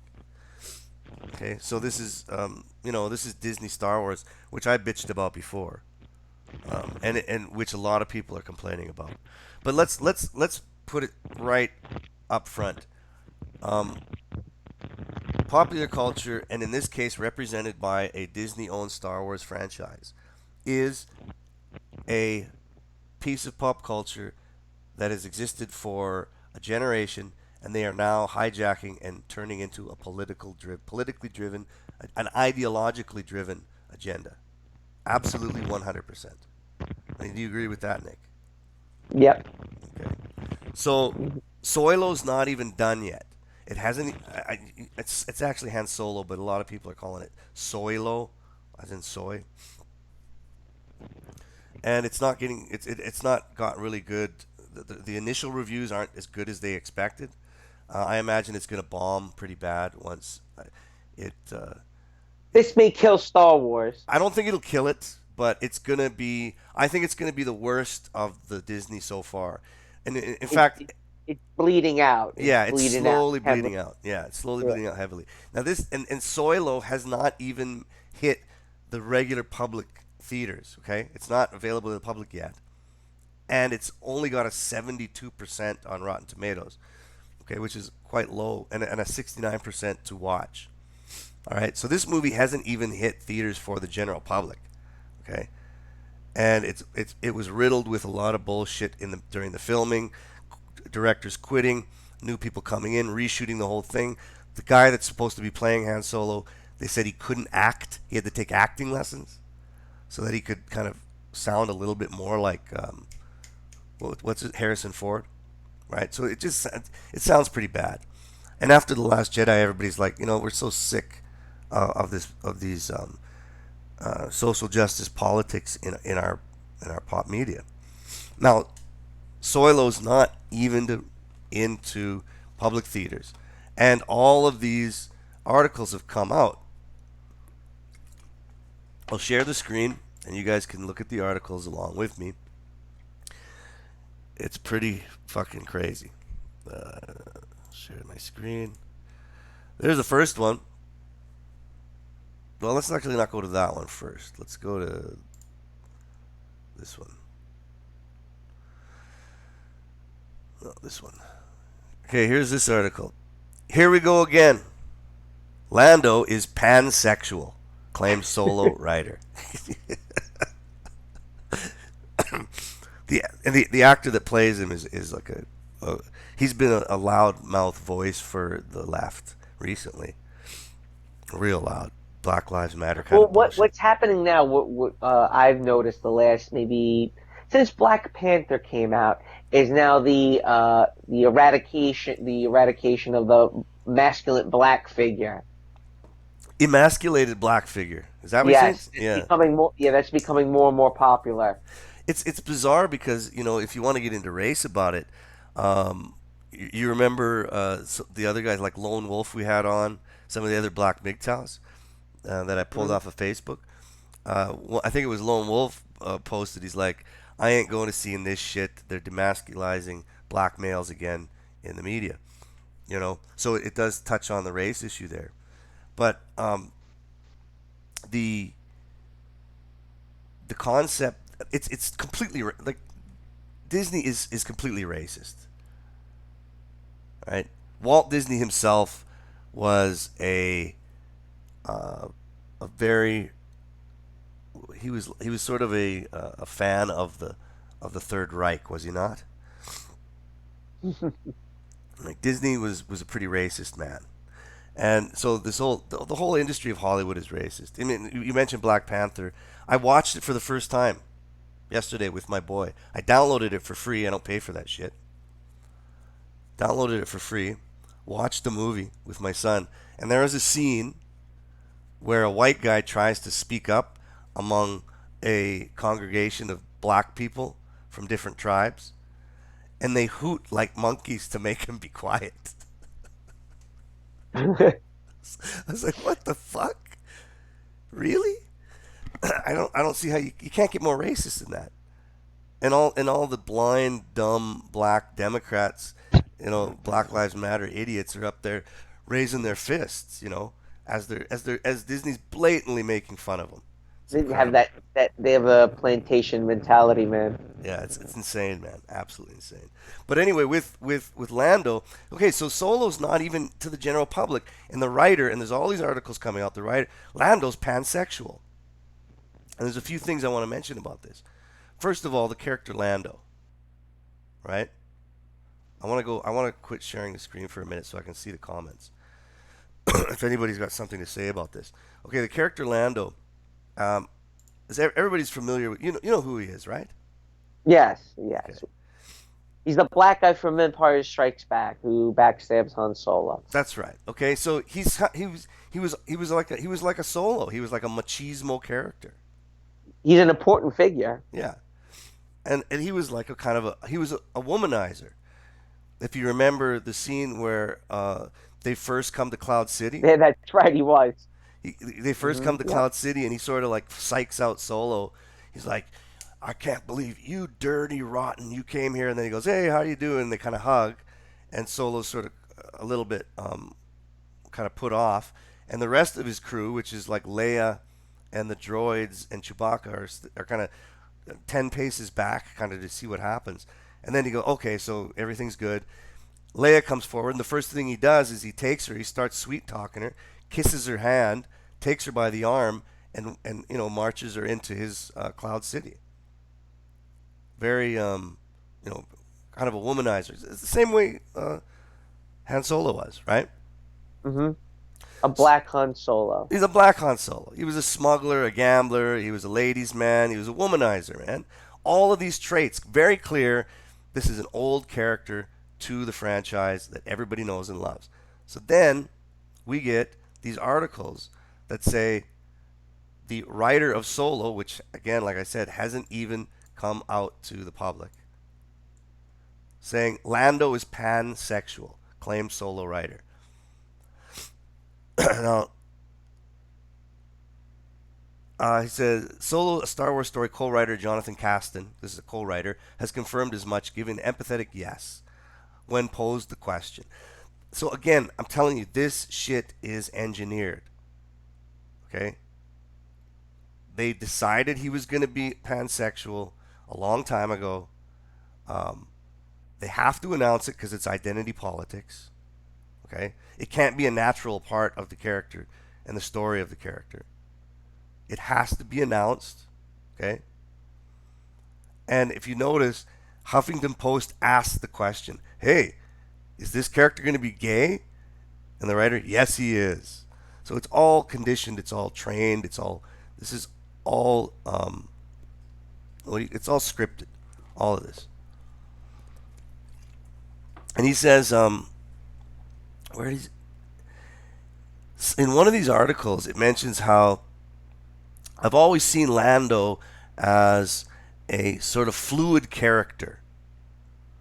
There's a fluidity to both Glover and D. Williams' portrayals of the beloved character, whatever the fuck that means. I mean, I would have loved to get more explicitly LGBT characters in the movie. I think it's time certainly for that, and I love the fluidity. Again, the fluidity. What the fuck does that mean? Who said this? This is one of the writers, the co-writer of Han Solo, the movie that just came out. So they had to write in the character of. You need faggots and everything. Yeah, this is the writer. Okay, and the writer responding to questions. It's so scripted. Okay, you ask the question, and we'll respond with a yes. Got it? And then we're gonna fucking write 1,000 articles and put them out. What the fuck? And they say this character. I love the fluidity. What does that mean? This character has never, to anyone that's ever watched these movies, for a moment appeared to be some kind of homosexual. Not once. Okay. Well, maybe Jar Jar. Maybe I'm talking about Lando though, specifically Lando. Now again, this is another thing you got to understand. They do, guys. This is part of the new think or the new speak. This is 1983. Wake up. This is the new think. Okay, they redefine words. They redefine words and they throw new words at you. So the article doesn't say he's bisexual. It doesn't say he's homosexual. Every single article uses the word pansexual. What the fuck does that mean? I know. Right? I think of a frying pan. Yes. What the fuck does it mean? Does he fuck pans? Is he into cutlery? Does he like to cook while he fucks? Nobody knows what this fucking word means. So they introduce these words without definition. This is how they do it. They just throw it into the public. There are, I swear to God, Google it. Google Lando pansexual. The first fucking 10,000 hits are articles with that in the title. Pansexual Lando. It's a new word. It's a new word. You see, it's a new gimmick for them. They're throwing it. Like Muslim terrorist. Now it's pansexual. That's right. So they throw that in there because they want it to become a part of your lexicon. Yes. They're destroying words. They're rewriting your lexicon. This is the new speak, right? This is the new speak. And a lot of the articles don't define it. They don't define the word. But some Ayam, on my Tinder profile, I'm cryptosexual. Oh, cryptosexual. What the fuck does that mean? I made it up. Oh, okay. Yeah, good. Okay. Look at this one article. It says, well, glad. What the fuck is glad? I don't even want to click on that link. While GLAAD defines pansexuality as attraction to all gender identities or to people regardless of gender. Okay, you get that shit? So what? You're breaking up. You're breaking up. You said pretty much. You're breaking up, man. I can't hear you. Am I? Yes. How now? You sound better. I'm saying you pretty much can fuck anything. Yeah, I guess so, but I mean, there's only two fucking genders. So I don't get it. Well, according to pansexual, though. Right? Yeah. But he said you're attracted to all genders, the whole spectrum of genders. Yeah, so, why not? Yeah. So what are Don't this? fuck anything. The fucking so this is okay. So let's put it into the context of the science fiction of the fiction of the universe here, of the world building of Star Wars. Mm-hmm. Does he fuck robots? Yeah, why not? Hump Pirelli tires if you're a turd flinging monkey. But that's what it is. That's what pansexual is. I'm being completely honest with Yeah. you. Being frank. Pansexual means whatever you want. Hold on, you just Do broke. it in the road. Why not? Say that again. You broke up through that. I'm, I'm sorry. You can do whatever you want. Do it, please. I'm losing you, man. We got low video output. I'm losing you. I should be okay. I'm all right here. Okay, I'm losing you in my headphones. I don't know if anybody else is. We got low output right now, so it's unfortunate. Well, does everybody hear me or no one hear me? I don't know. If you guys in the comments just mention if we're breaking up, if you're losing us. Okay.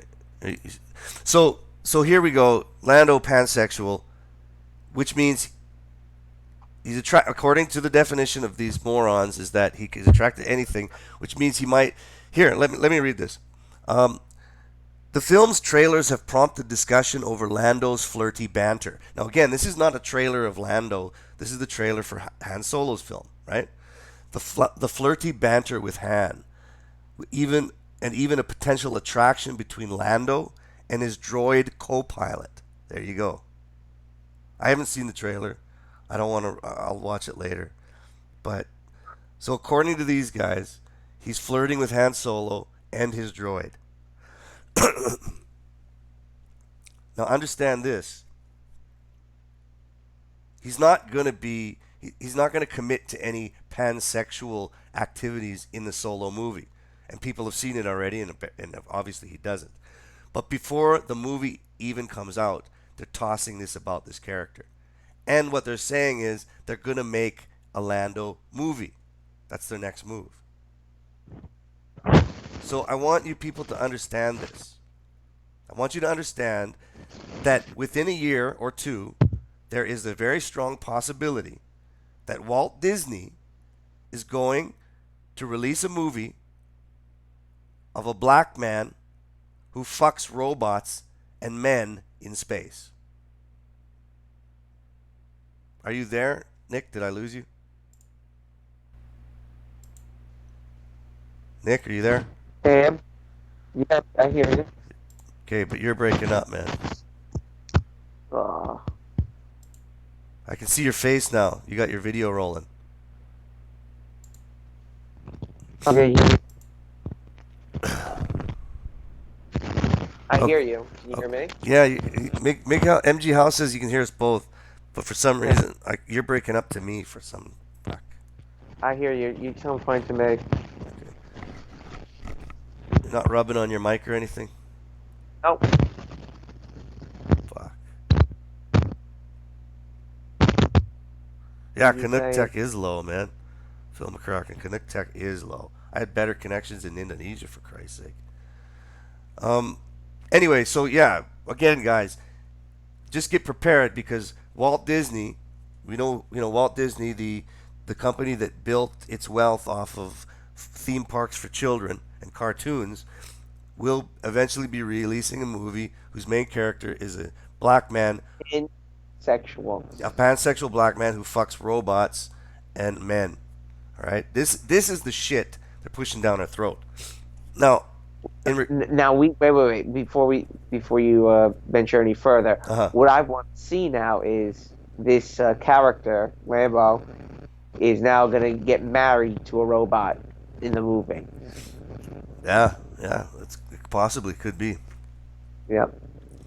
Now, I want to mention something a little bit more. I want to continue to mention about the concept of the news speak that they're pushing on us.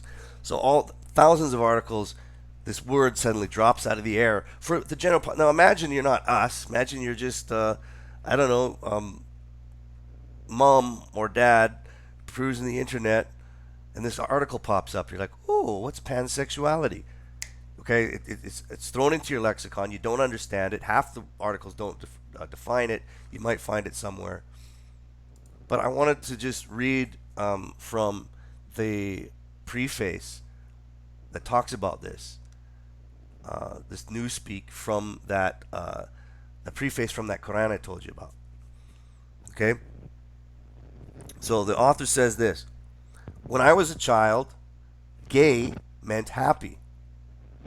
Today, gay is the sanctioned nomenclature for what my father's generation called homosexual. My grandfather's generation called it queer, and my great grandfather's generation called it sodomite.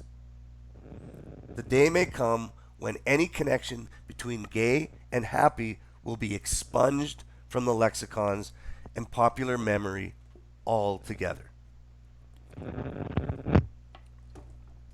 I remember when gay meant happy. Unthinking adoption of the new word value I am using to illustrate my point has become almost universal, potty training the herd in the use of this new fluffy euphemism was a necessary, though minor line item in a larger plan. One of many such plans which have as their combined object political and cultural goals, which the population not only had no part in deciding, it will never be apprised of their existence. The masses think of their lives as individually significant, and they plan in hours, days, weeks, and months. The ruling elite regards the masses as a herd with no individual significance at all, one which needs to be managed by its betters, and it plans in decades and centuries. The transition from sodomite to gay took a few decades. This is a long time for the man in the street, but not for those who rule him. You get that? It's very well spoken. That was a preface from the Quran I was telling you about. The lexicon is our lexicon has been under attack for a long time. This again, I think, is just another example of how they're shoving it down our throats and getting it into the mainstream. And if eventually this does become a feature film down the road, it's pretty sad, and it'll probably be rated G. Rated G and gets a 99 on Rotten Tomatoes. Yeah, it'll get 100% on Rotten Tomatoes. Lando Calrissian's movie, which will be out in a couple of years, of a black man fucking robots. It's a slippery slope, brothers. Slippery goddamn slope. We are going down it. Yeah, and we are going down it head first. Head fucking first. Right into a pile of shit at the end of the slide. That's right. Right up a pansexual's asshole. It's horrible. Well, this goes right into what I wanted to discuss tonight. We'll end it there on this topic if you'd like. No, on the concept. Let's move into yours. Yeah. Yeah, the concept of the children being indoctrinated. Yes. Actually, yeah, that does move, transition nicely into that. Okay, set it up for me, and I'll put up what we need. Let me just sip my tea here 1 second. All right, so I was having dinner and the TV was on.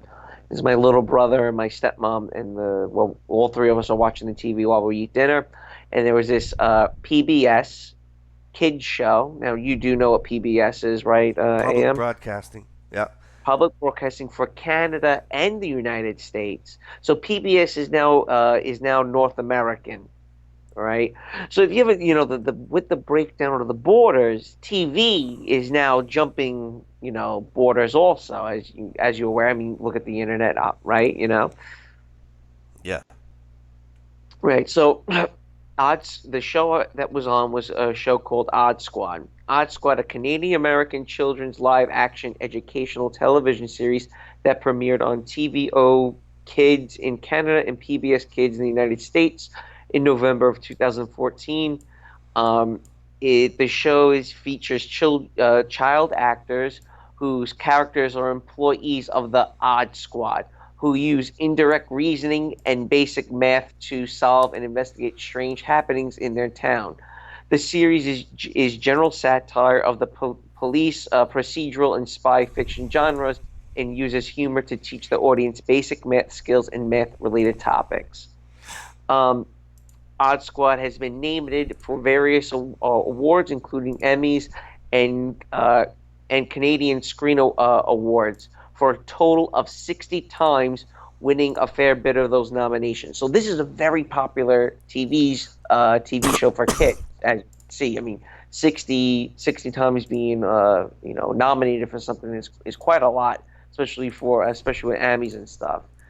And what I saw on this TV show, and I'm sure Ayam will pull some things up with the show that I'm talking about, is that the children are the bosses. The children are the leaders, and the adults have to listen to the odd squad, the children. And there's a very ambiguousness to the TV show, very odd. Like, for example, a woman will be playing a trumpet, and it sounds like a cat crying. And there's like a lot of like weird. Again, it's called the Odd Squad, so there's a lot of like weird shit going on. And I found it very disturbing where, again, the children are the ones who are the the figures of authority. Okay, I've got playing. I don't know if they can see it yet. Hopefully it comes up. But I have in the background the Odd Squad, the movie, and I've turned the volume off, but I can flip through it to show Just some flip stills. through it for them. Yeah. So this is the. Oh, she's the boss. The black girl's the boss. That's Miss Q. Yeah. She's the boss, and they're not wearing their uniforms here. We got to show the uniforms. No, AM. here it is now. I got it up now. There's a little bit delay coming through. All right. How come these guys can't see it? Why can't you guys see it? I see it. You do? Oh. Yeah. Keep playing. Okay. Okay. Yeah, So there it is. There's the uniforms. Okay, so hopefully you guys can see that. See Kyle. So one thing I noticed too about this was that all the children are like adults, and all the adults are like children. Yes.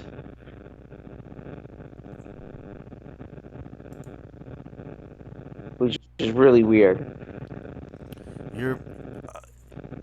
I'm getting static off you again. You sound okay to me. The show is playing.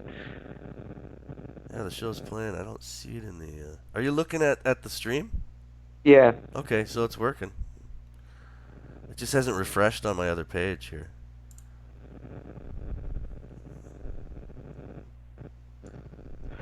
Look, I didn't have this type of TV when I was a kid. There's a lot of fantasy. It's very strange, very weird. I'm gonna just hold on a second. I want to open up the view page and make sure this thing is working. It might get feedback for a second, guys. Just hold on. I'm watching it. Oh no, yeah, it's going through. Okay, good.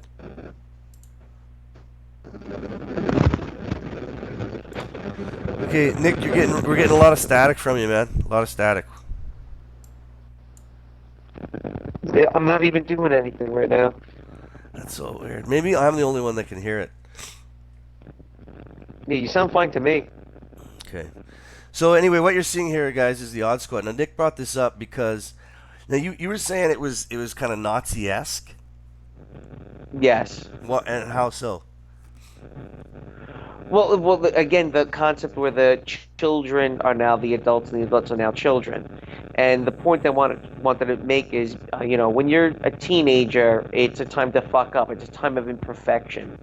Speaking of myself, I crashed my car 4 times and got in trouble with the police for, just petty nonsense. I flunked classes. Hell, for most, it's a very destructive and imperfect time being an adolescent, wouldn't you say, AM? Yeah, absolutely. Dropping a bit of biblical prophecy. I know you love this stuff, AM. Yeah. You know the shit white people say is obsolete and silly superstition? Uh-huh. King David asked for forgiveness for his stupidity when he was young. Holy books that praise the elderly as the wise and respected ones. So with the Odd Squad, the children are the youth. We should listen to the youth more. They're going to be the future.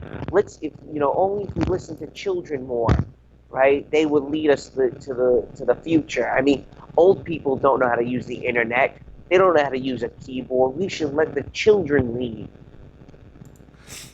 And this is, that's reflective of what's happening in the gun control movement now with those kids trying to push for gun Bingo. control. Yeah, Yes, you know where I'm going with this. yeah, and with the Odd Squad, that's the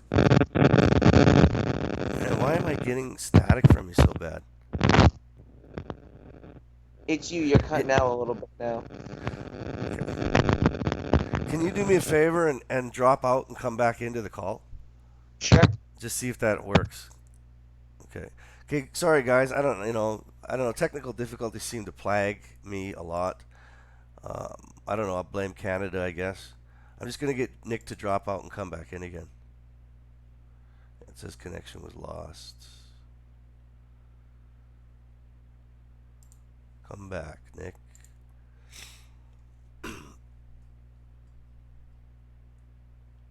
Okay, here he is. Okay. Wow, there's still that static.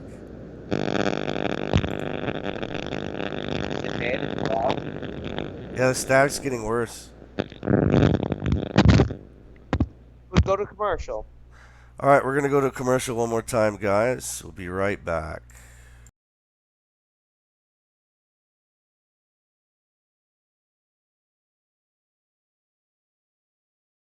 Old Max. We go everywhere together. Right, boy? At Pet Stuffers, we know there's nothing like a relationship between a man and his dog. Sometimes you just can't let go. Max, you didn't eat your food. That's the second week in a row. Max? When the unspeakable happens, just put your four-legged friend in the refrigerator or freezer.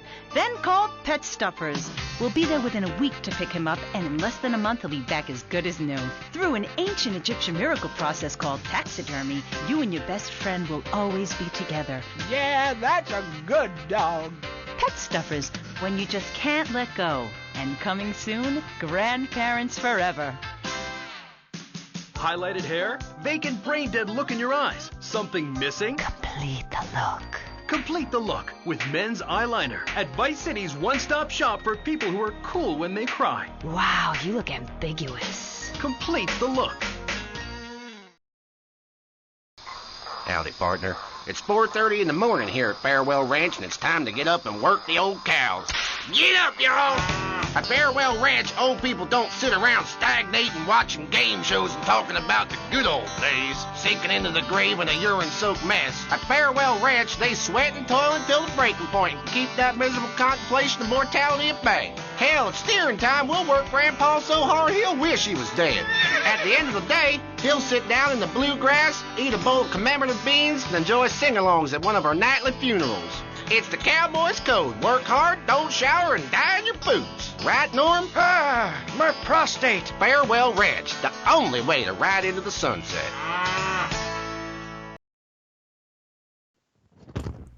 Okay. Hello, we're back. Yeah, all right, go. We're already back on.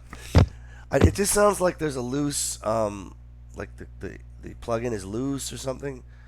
Like it's being shaken or not. I tried putting Wi-Fi on and moving to a different location, seeing if that might work. I think it's the headphones, man. Well, I like I said, I went to Staples. I bought the headphones for last week. Everyone complained about them, so I switched back to just using regular headphones. And the internet connection is a disaster in my house because the house has left it in the hands of a woman to be in charge of the internet connection of a very large house. And, well, my internet sucks.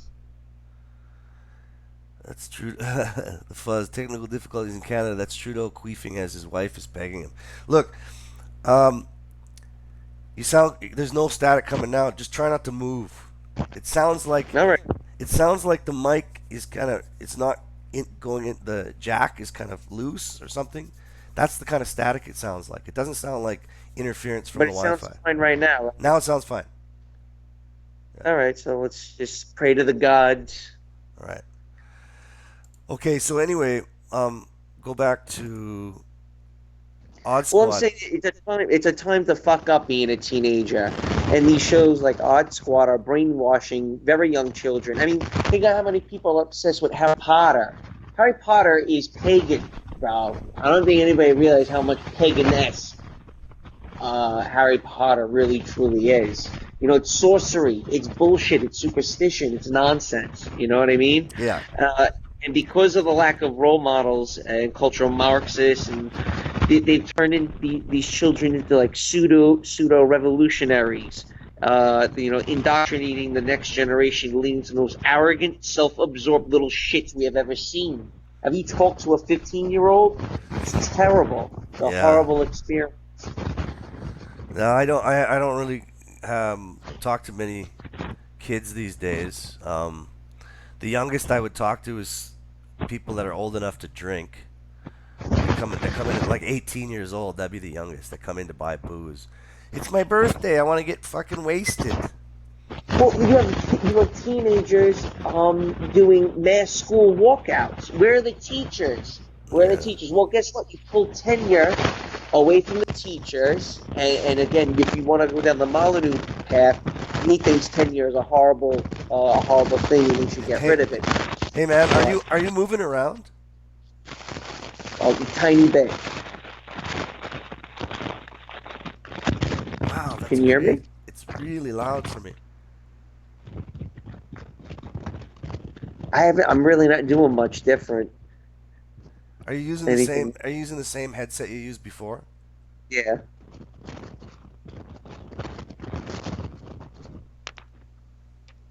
I don't know what. Do you have another one? No. Okay, let's keep trying here. How do I sound now? Okay, now it's okay. Okay. And so, anyway, my apologies. Hello? Hello? I don't have a big fancy headset like you. Okay, you're there. I think it's you. Hello? Yeah, I'm here, man. Okay. Well, okay, I know that I'm hearing a lot of fuzz. If they're not, that's fine. MGTOW Warrior said static was getting worse, but maybe it's better now. Well, anyway, it sounds okay now. Going back to the Odd Squad. Hello? Oh, he dropped out again. I don't hear you anymore, man. All right, guys. Well, I don't know. Maybe we'll have to wrap up this show. The stuff we wanted to discuss the next time. Hold on a second here. The definite solution to this is a volumizer. I can turn his volume down. I've lost him though. I've lost him. It sounded like the headset he was using for his phone. I'm here. Okay, there you are. I can hear you now. You were dropped out. Are you still there? Yeah, I'm good. Okay, hello. I should be 100% right now. You sound good. You sound good. All right. Well, anyway, just to continue with the concept of the Odd Squad. Again, my first impressions, like you were saying, was basically a conditioning of children to have very little respect for adults. You know about the sort of conditioning that's been going on, and again, this is actually touched on in Sexual Utopia and Power in the book. It talks about how women have been conditioned to hate men, to see them as bumbling, right? Hello? Yep. Yeah, and that's reinforced through media. It's reinforced through Cosmopolitan. It's reinforced through, I think in the book there was one section where he listed off a series of books that you could buy online with the titles "How to Ditch Your Man," all these horrible titles about men, tons of them, and in Cosmopolitan you have articles, and then on television you have commercials showing men as idiots. Well, this what you're showing me with the Odd Squad is the exact same thing, but now the target is children. But it's with children. It's children. Yeah. So you have pseudo revolutionaries are indoctrinating, the next generation. The woman who's the head of PBS, she's a philanthropist, right? She donates money. She was at the White House. She's friends with the Clintons. I mean, if you want, Jesus. follow the breadcrumbs. Yeah. These people have names. If you keep following the breadcrumbs, okay, who's the advisor to this? Who's doing that? And then it keeps going up, up, and up. Dude, what's her name? Do you know it? Give me a second. I have it. Afasna Bechlos. What She's the from fuck? Iran. Yeah, she's from Iran. Was the chief investment officer for the World Bank, and she's the current trustee to the Ford Foundation. Oh God, Ford Foundation. She's very close with the Clintons. Obviously, and PBS. That's public broadcasting's nonprofit, is it not? Like they don't. There's no ad. They don't get money for through advertising. It's your taxpayer. It's taxpayer funded. Yes, So taxpayer they're funded. enslaving you with the taxes that they're stealing from you right now is what they're doing. They're indoctrinating you with your own tax money. Yeah, it's incredible. Public television used to sort of be the healthy alternative to the regular media. Now you're paying for your own indoctrination. Isn't that nice? Who says the government doesn't do anything? Those damn fucking conservatives. Absolutely. I mean, and again, when you first brought this up to me, and I've only looked at this one Odd Squad movie, and what I saw was is very consistent. These kind of militarized children. She's probably an Aga Khan Shiite. I bet you she is too. I bet you she's definitely a Shiite if she's from Iran. Definitely. So juveniles are now the advisors to the direction of society is what I'm trying to get at. Again, look at that little bull dyke at the podium during the Parkland shooting. Yeah. Yeah. And and also the who's that Hog kid? I don't know the name. The one kid, the Hog kid. He's the one that everybody's making the memes about. He's 17 years old and he's like, I'm going to tell you why you should lose your weapons. Just children. But here, and if people are watching now, you can see just these little kids dealing with adults that are complete morons. It's an era of youth worship. Look at how hard women that are like 50 years old dressing like their daughters. Yeah. Obsession with youth, an obsession with vanity and looking young, getting your lips Botox and a boob job. It's an era of teenage worship. We ain't ever getting older. Get tattoos, because that tattoo is going to look good when you're 75 in a rocking chair. Yeah.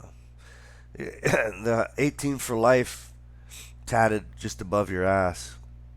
Right. Tramp stamp, 18 for life.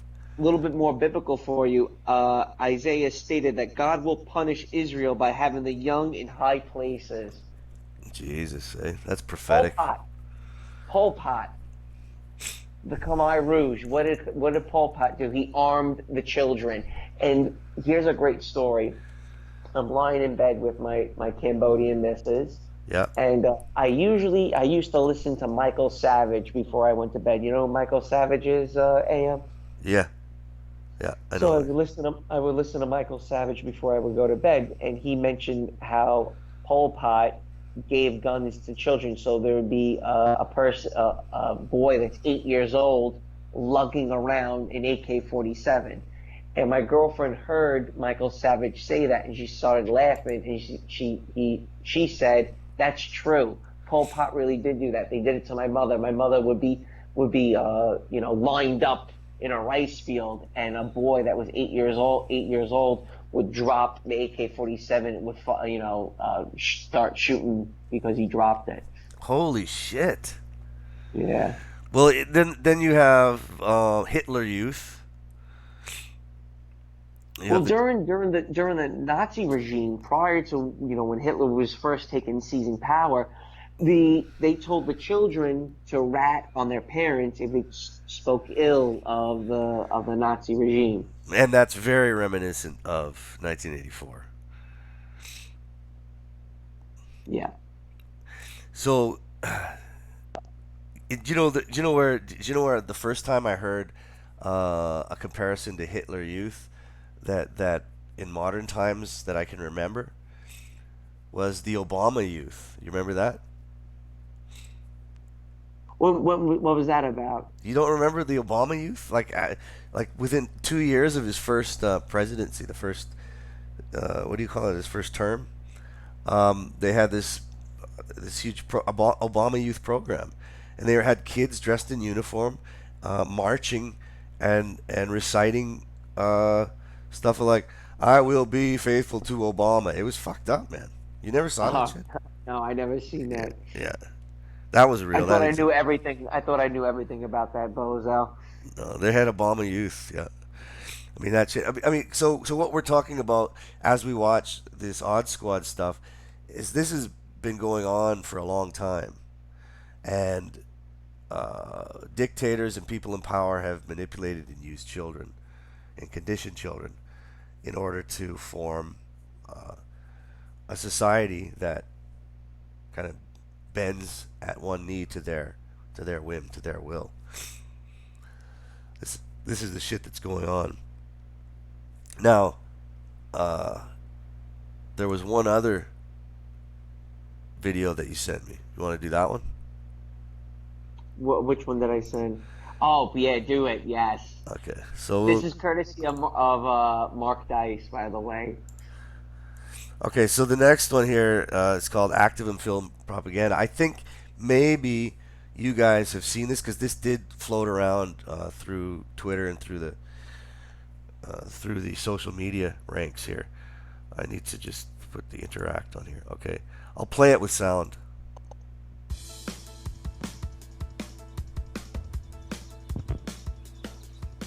Hey, you know what makes me angry? What?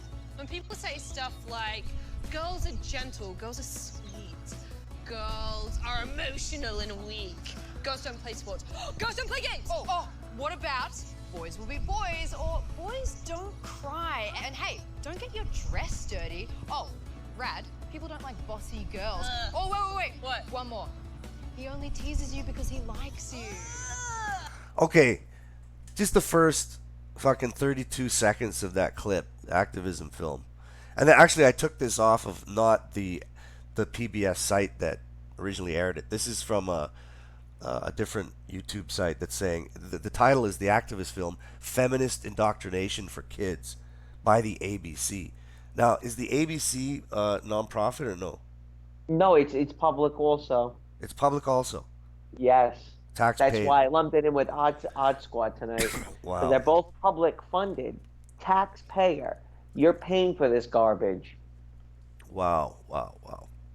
So that's heavy. I just played the first 32 seconds, and it was two women shooting out these stereotypical comments of girls have it bad because of this and this. They always say girls can't do this, boys can do this. It's absolute bullshit. And when you get further into this, I don't. Let's see. When you like pretty things, well, that's prejudice. Got it? Got it. Okay, listen to this shit they're Okay, talking to because kids. That's the group. This is assuming someone else. So now they're actually indoctrinating the kids. Listen to this The shit. knowledge that you need to actively look after yourselves and others. Yeah, So here's the knowledge you need, little girls. we're going to show you how to change the world. This is how you change the world, little girls. But first, you should know what prejudice is. Oh, I know that. What is prejudice? Prejudice is assuming someone or something is lesser because of their membership to a certain group. Prejudice is assuming someone is lesser because of their membership to a certain group?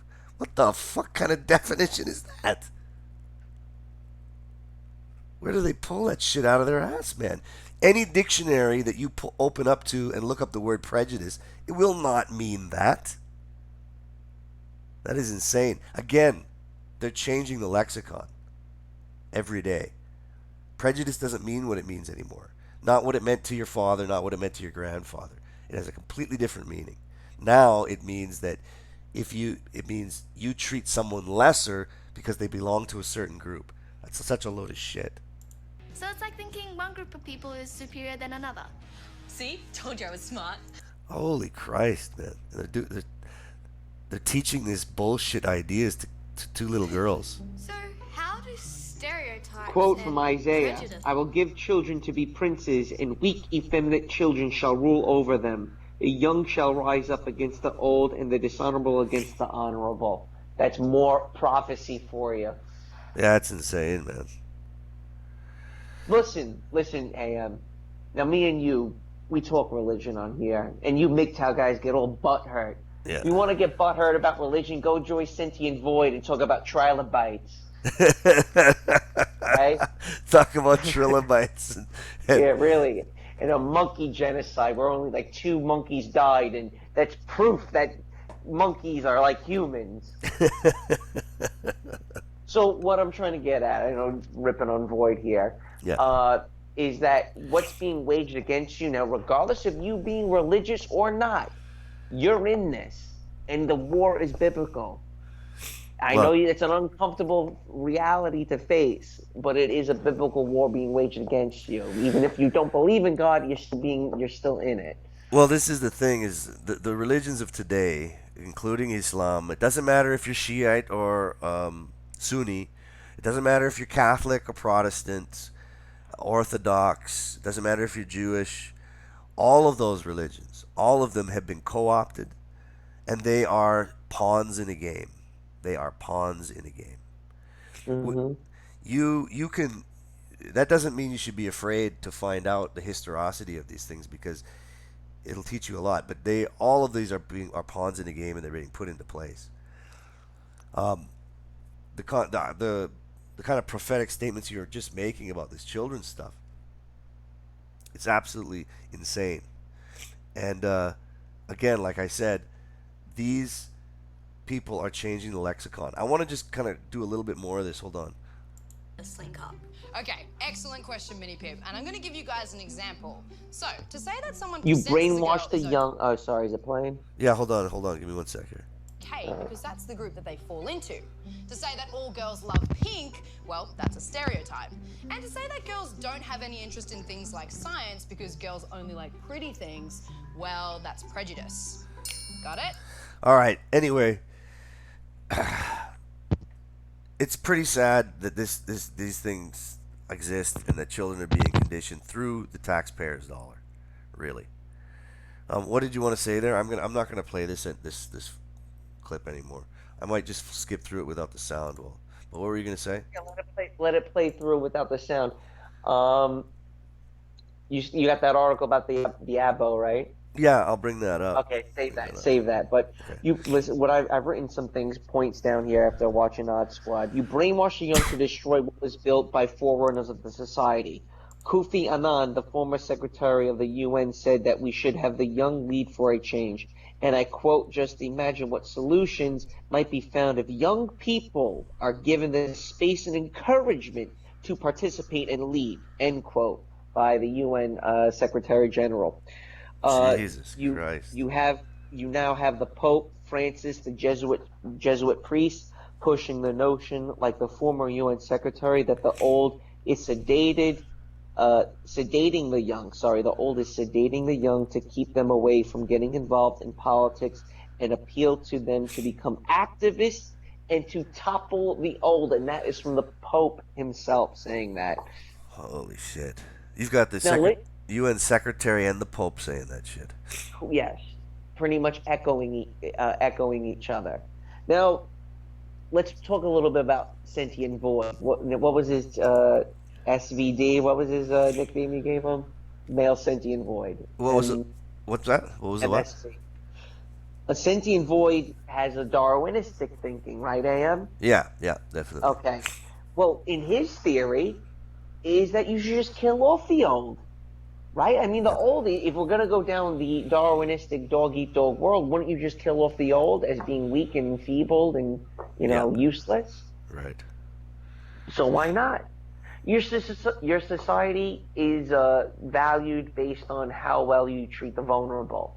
Well, in Darwinism, you kill the old off. Yeah. Only the strong survive. Right. Survival of the fittest. It'll be the young. Now don't forget, Am, you know this. I wouldn't say don't forget, but during the Roman Empire, there were quite a few instances where the emperor was, in fact, a 13-year-old boy who was being gang raped, and he would Jesus. rape others. Where was Right? this? This is back in the Roman time. Okay, yeah. So this worship of youth has been seen in previous times. Look what Esther Vila says. Women wear makeup to be what? To be younger. To be younger, to be children. Well, in Devlin, I quoted Devlin earlier, where it was saying that, I mean, what a mistake giving young women the responsibility of managing their sexual lives. What a mistake. Well, here, look at here. They're even targeting Muslim girls too. Right now, there's on the video, there's a couple girls with hijabs on.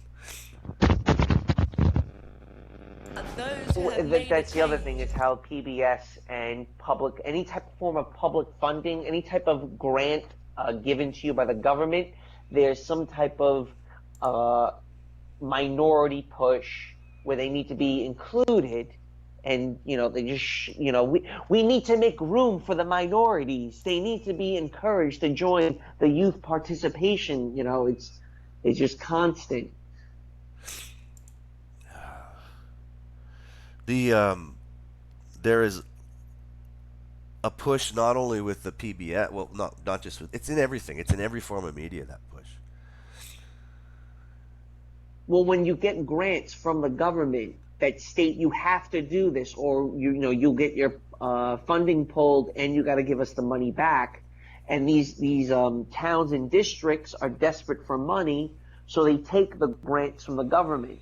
Yeah. You understand? You understand this type of concept? Well, this is what's happening in a lot of neighborhoods across America. It's like a form of blackmail. Right. So these state politicians and your local county, mayor, he takes the grant, and then it gets funded and gets circulated and redistributed amongst the community. But hey, look, now you got to take these textbooks that say Susie's now a man, and why is my son wearing high heels, and you should love him for who he is. Yes. Yeah. Well, there's another thing too is this is a good example of how this is a clear agenda. This is a very, very clear agenda. I mean, and again, it seeps through the public broadcasting systems. It seeps through the regular media forms. It seeps through your religious institutions. Okay, these are all pieces being moved on the board. It's not. These are serious pieces, man. Look, you were just talking about Star Wars. How you gonna have someone that's pansexual? Yeah. Well, speaking of that, let me throw this up real quick for the viewers. Here's a picture of Kathleen Kennedy. Here's a picture of Kathleen Kennedy, the producer of Star Wars. And I've showed this before, but I want to put it into the context of what we're saying right now. Changing of the lexicon, sort of an indoctrination of the kids through popular media, through mass media, public television. This is evidence. Here's Kathleen Kennedy with two young. Well, they look young. They look quite young. Like one older woman and maybe two younger girls.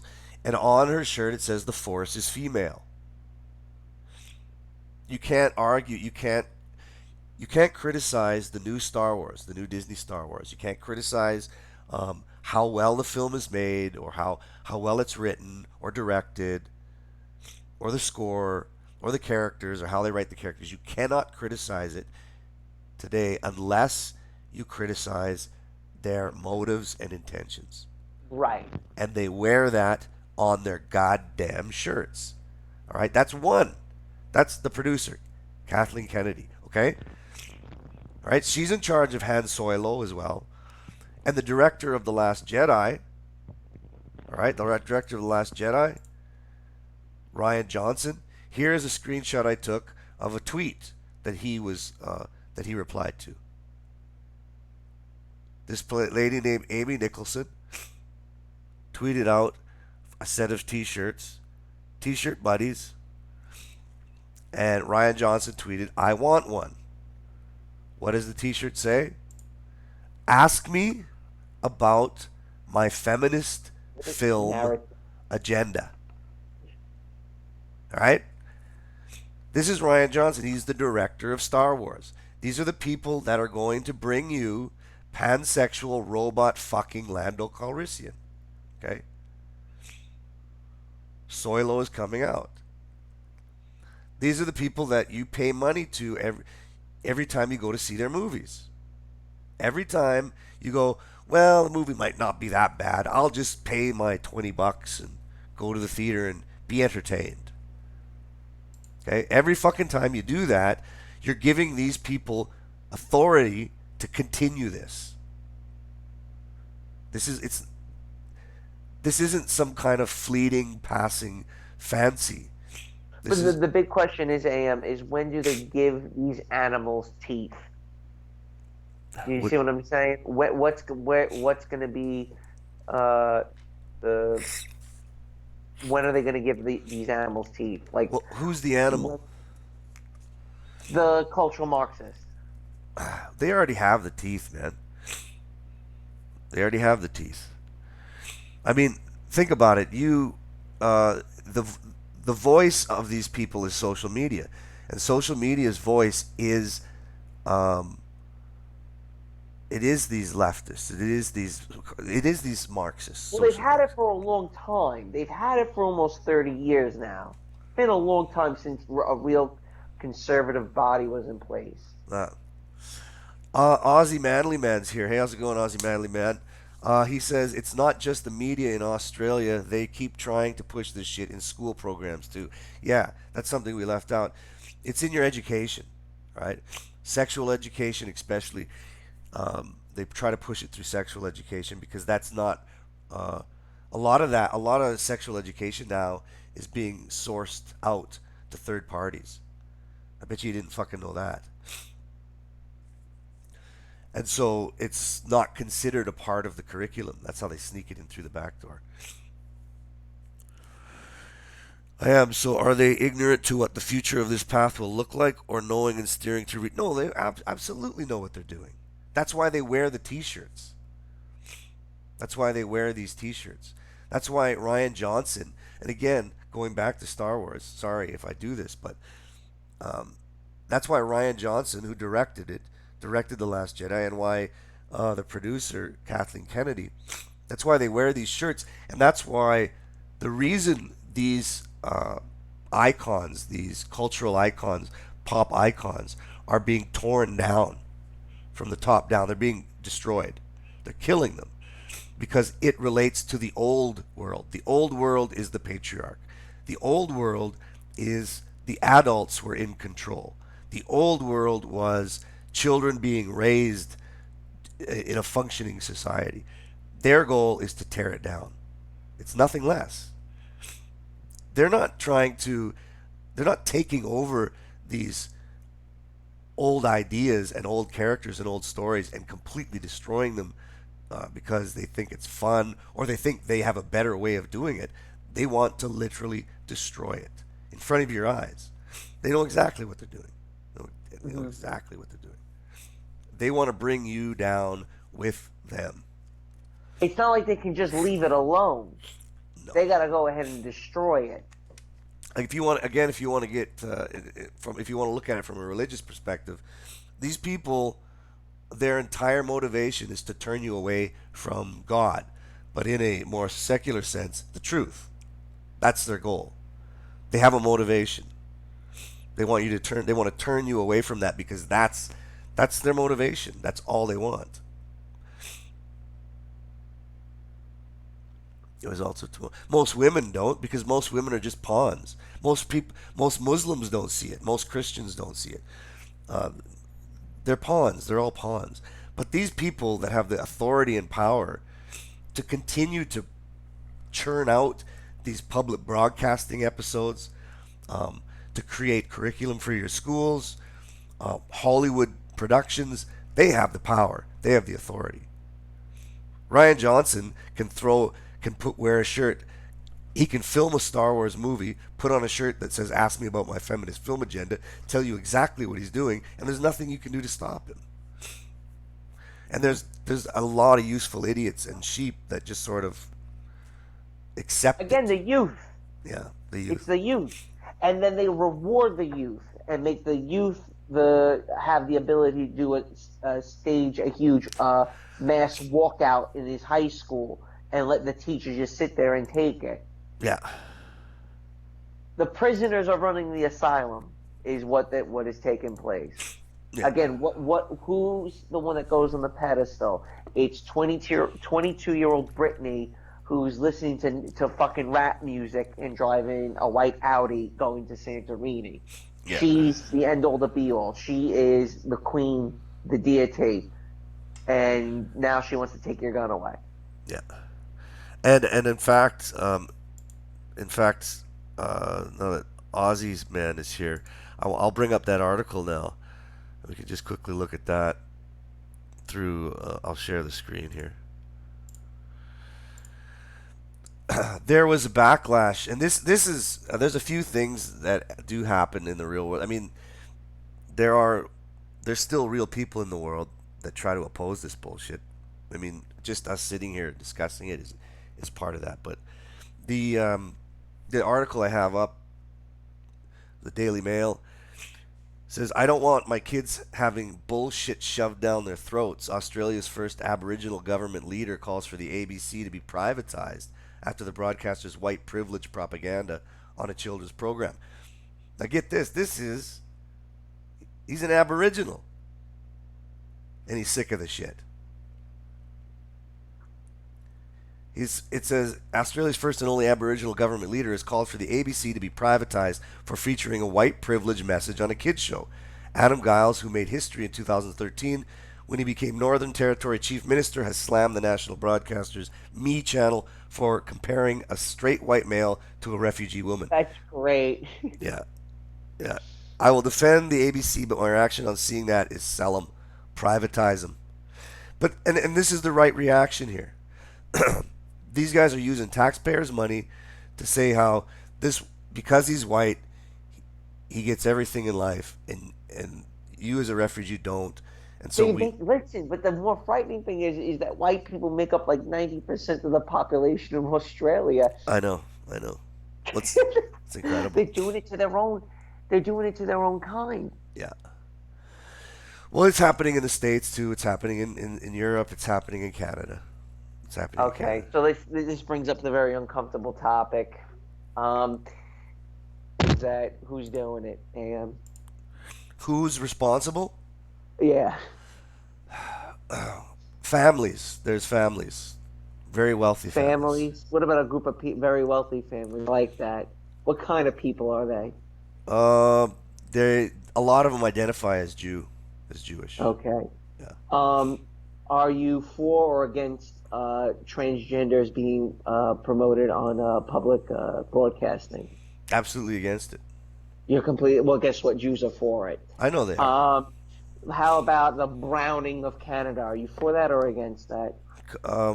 Absolutely against the browning of Too it. Yeah. fucking bad. Guess what? Too bad because they're for it. Okay, asshole, piece of shit. Like, I know. How about high interest rates? Where usury. Usury. How about really high interest rate? Are you for that or against that? As a Muslim, I would have to be against that. Well, you know what? I really don't give a shit because they're for it. All right. Yeah. They like usury.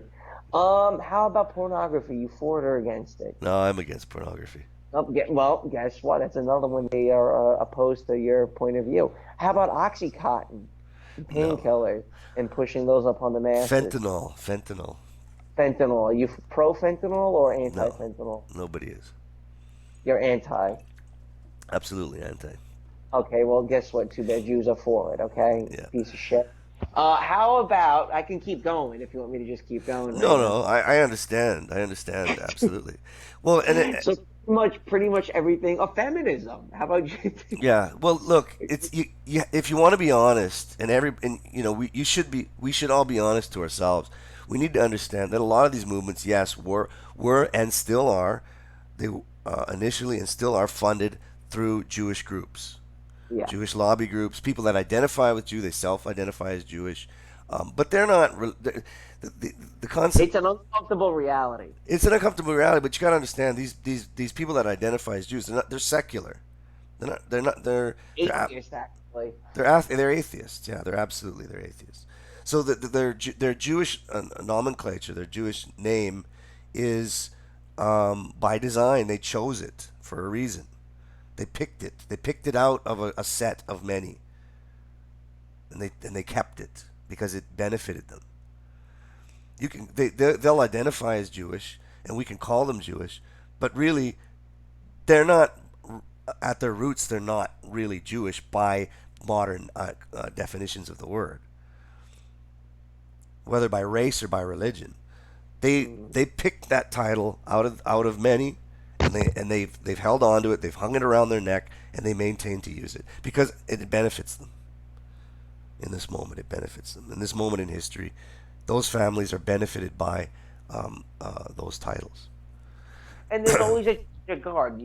Sometimes the Muslims take power in history. Sometimes the Christians take power in history, and it kind of just keeps swinging back and forth. The pendulum swings, always, and that's where it is, and that's where we're at. Well, the biggest shift of these families, because again, I identify them as families. They are nepotistic, and they are addicted to purity of their bloodlines. The concept of blue blood comes from these families. Their modern day names. Well, we're descendants of trilobites, okay, Ayam? I mean, I don't know where you're getting at. What are you saying? You saying that? Come on. Let's quit picking on Void. I heard so. Yeah. And also, if Void's listening, we didn't intend to block you out from the chats last time. You kind of got caught up in a rush of a whole bunch of trolls. So sorry about that. Anyway, I'm digressing there. Really, it is families. It's families. I mean, we talk about these influences. We talk about what's going on in the schools in Australia. We talk about what's going on with immigration. Yes, we can identify. We ask the question, who is it? Yes, we can say it's Jews. But in the end, it is families. It is these very wealthy families.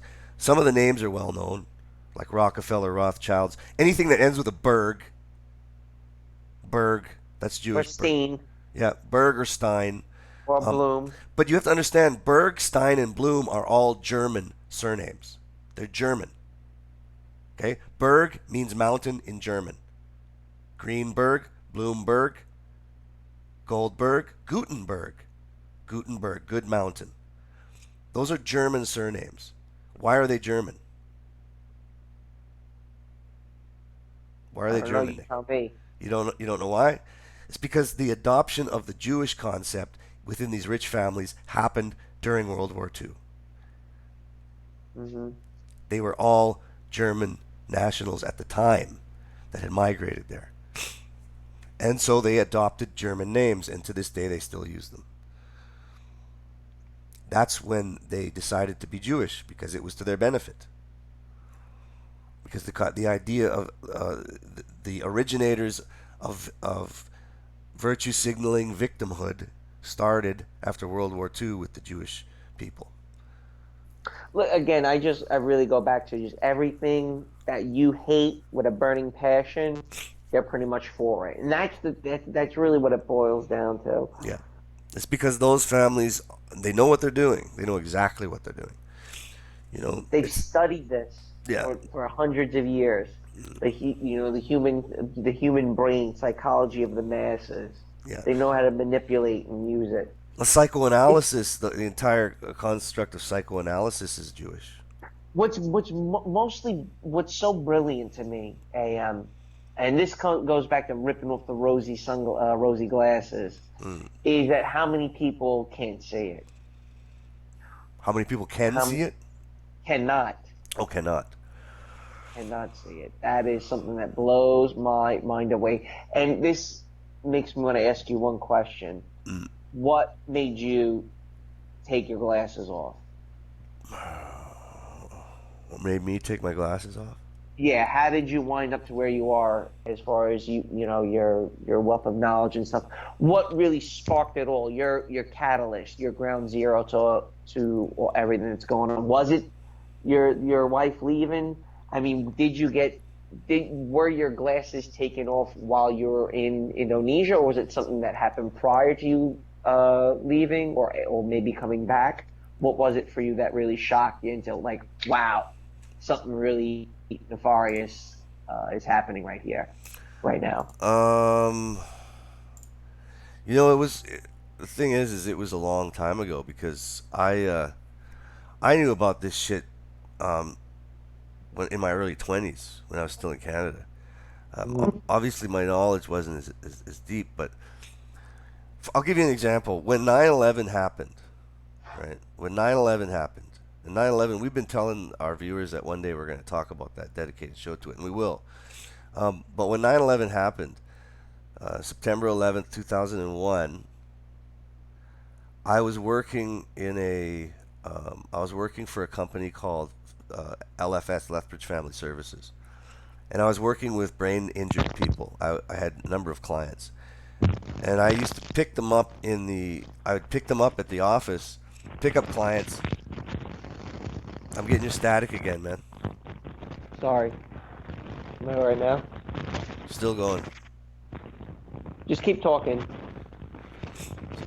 So I would pick up the clients in the morning, and so when was the first strike there? 9 o'clock or something? Yeah, 9:45, I think. 9:45. So it would have been about 7:45 here. We're 2 hours behind, right? An iceberg sunk the Titanic. That's a good one, Fuzz. But again, berg, it's a German word that means mountain. So it means ice mountain. But the bergs, all the bergs, Zuckerberg, Greenberg, they're Jewish, but their names are Russian in origin. Why? Why is that? You got to think about that. Anyway, so at about 7:45 in the morning here in Western Canada, I'm picking up my client on September 11th, 2001, and as I walk past one of the day rooms where the clients are given certain tasks to do, and as they do their tasks, these are all brain injured people, right? So as they're doing their tasks, there's a TV set up in the corner of the room, and as I'm walking by the room, I turn my head and I see this image on the television, and I notice that everyone in the room is staring at the television screen, okay, with their jaws dropped, like in shock. Okay, so I see their reaction first, and then I look at the television, and I see sort of, it was far away, and this was before large screen TVs, and I could just kind of make out an image of like something smoking, okay, and I went, and my first reaction when I saw that was, what the fuck are they trying to lie to us about now? That was my first fucking reaction. Before I even knew what was going on, I knew it was bullshit. Yeah, but how did you come to the realization that it was bullshit? What happened even more previous to that you realized the government was lying? There has to be some type of kick in your brain at one point that made you not part of it, not a sheep, pretty much. How did you become, more of a herder than a sheep? I think it happened because I realized that I wasn't I realized that my who I wasn't rooted in my physical mind. I realized I was more of my consciousness wasn't. I realized I was a spiritual being. I had a fucking soul. I realized that. I proved it to myself. Then that's what changed it for me. And I was fortunate, man. I was very fortunate that I came across that understanding and knowledge when I was quite young, in my early 20s. Once you realize that you're not a victim to like your passions and drives, that you're more than that you're not a fucking animal, When you realize that, you can kind of see through a lot of bullshit, man. You know, that was a long time ago, and I think I was very fortunate. I was very, very fortunate because I For saw, me, huh? for me, it was Sandy Hook. Yeah, Sandy Hook to me was such the biggest load of shit I've ever seen in my life. The outright lie it was. I saw it right off the bat. I was like, this is a load of shit right now. yeah, yeah. A lot of I realized that a lot of these events, and then I realized that history is written. History is written, and when 9/11 happened, I just said, what script are they writing for us now? That's what I thought. What's the script? As soon as I saw the reaction of the people in that room looking at the television, it was instinctively I said, what script are they writing for us now? What path are they leading us down? Because that's what they do. That's what the rulers do, the people in charge. You know, we react to the bullshit that they script for us. Well, the script is getting more belligerent by the day. Yeah. And again, this has everything to do with what's happening in education. Has everything to do with what's happening in Star Wars. They're writing the script, gentlemen. They're creating the new lexicon, and if you don't see through it, then you're going to get swept away by it. Pretty much. Be prepared, because most people will get swept. Yeah. My suggestion to you, we should probably wrap up right away here. But kind of in closing, I think I'd like to suggest to the listeners that get a passport and keep it renewed. Get a passport and keep it renewed, even if you're not using it. Make sure you got it handy. And keep your feelers out, because one day you're going to probably want to just go, you know what? Fuck this shit. Jump on a plane and go anywhere. All right, man.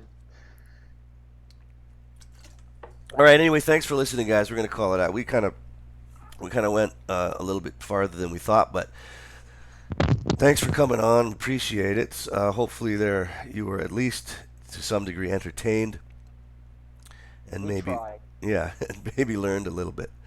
But we'll be back again next week. Because it's a fasting month. I'm not fasting now because I'm sick, but I'm hoping to get back on the wagon by Monday. I should be feeling better by then. But because it's a fasting month, I'm going to limit the streams to Saturday nights for the rest of the fasting month. So around 8:30, 9 o'clock Mountain Time, Saturday nights. I'm not going to be playing around with the times because it's too much when I'm fasting. All right, MGTOW Warrior, glad to see you come in. Anyway, Nick, anything you want to say before we head out? Nope. We'll be in touch, and maybe next week when you do Trump, we're gonna stay off get off of MGTOW a little bit because we've beaten it pretty hard the past month. Yeah. We're gonna try and drift a little bit away from standard MGTOW topics, and we'll always come back to that, but try and do some different stuff. And again, guests. I know everybody liked the Paul Proteus. We'll definitely get him back. Definitely get Paul Proteus back. I'm still working on getting Bar. He did say he was interested, but it's the ball's in his court. So hopefully we can get him on.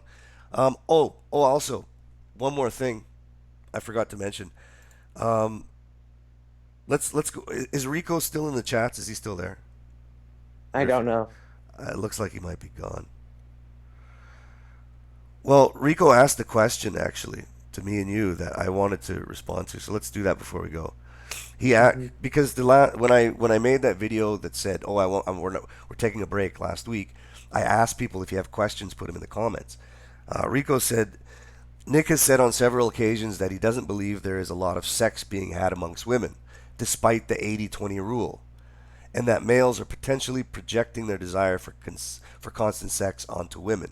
Does this mean that one of the claim of MGTOW that women ride the carousel in their youth and then try to snag a beta provider in their late 30s is false? No, it's completely true. They're trying to get betas when they're in their 30s.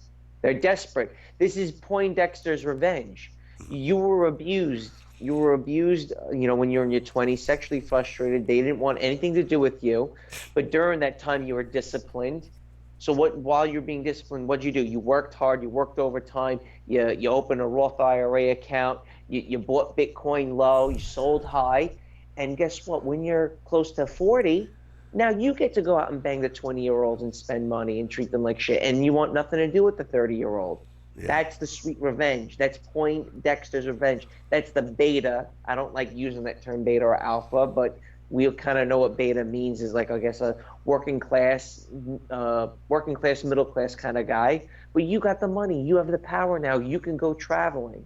So let them falter. It's not your problem. It's sweet revenge. Your happiness makes them miserable. Don't forget that. Right.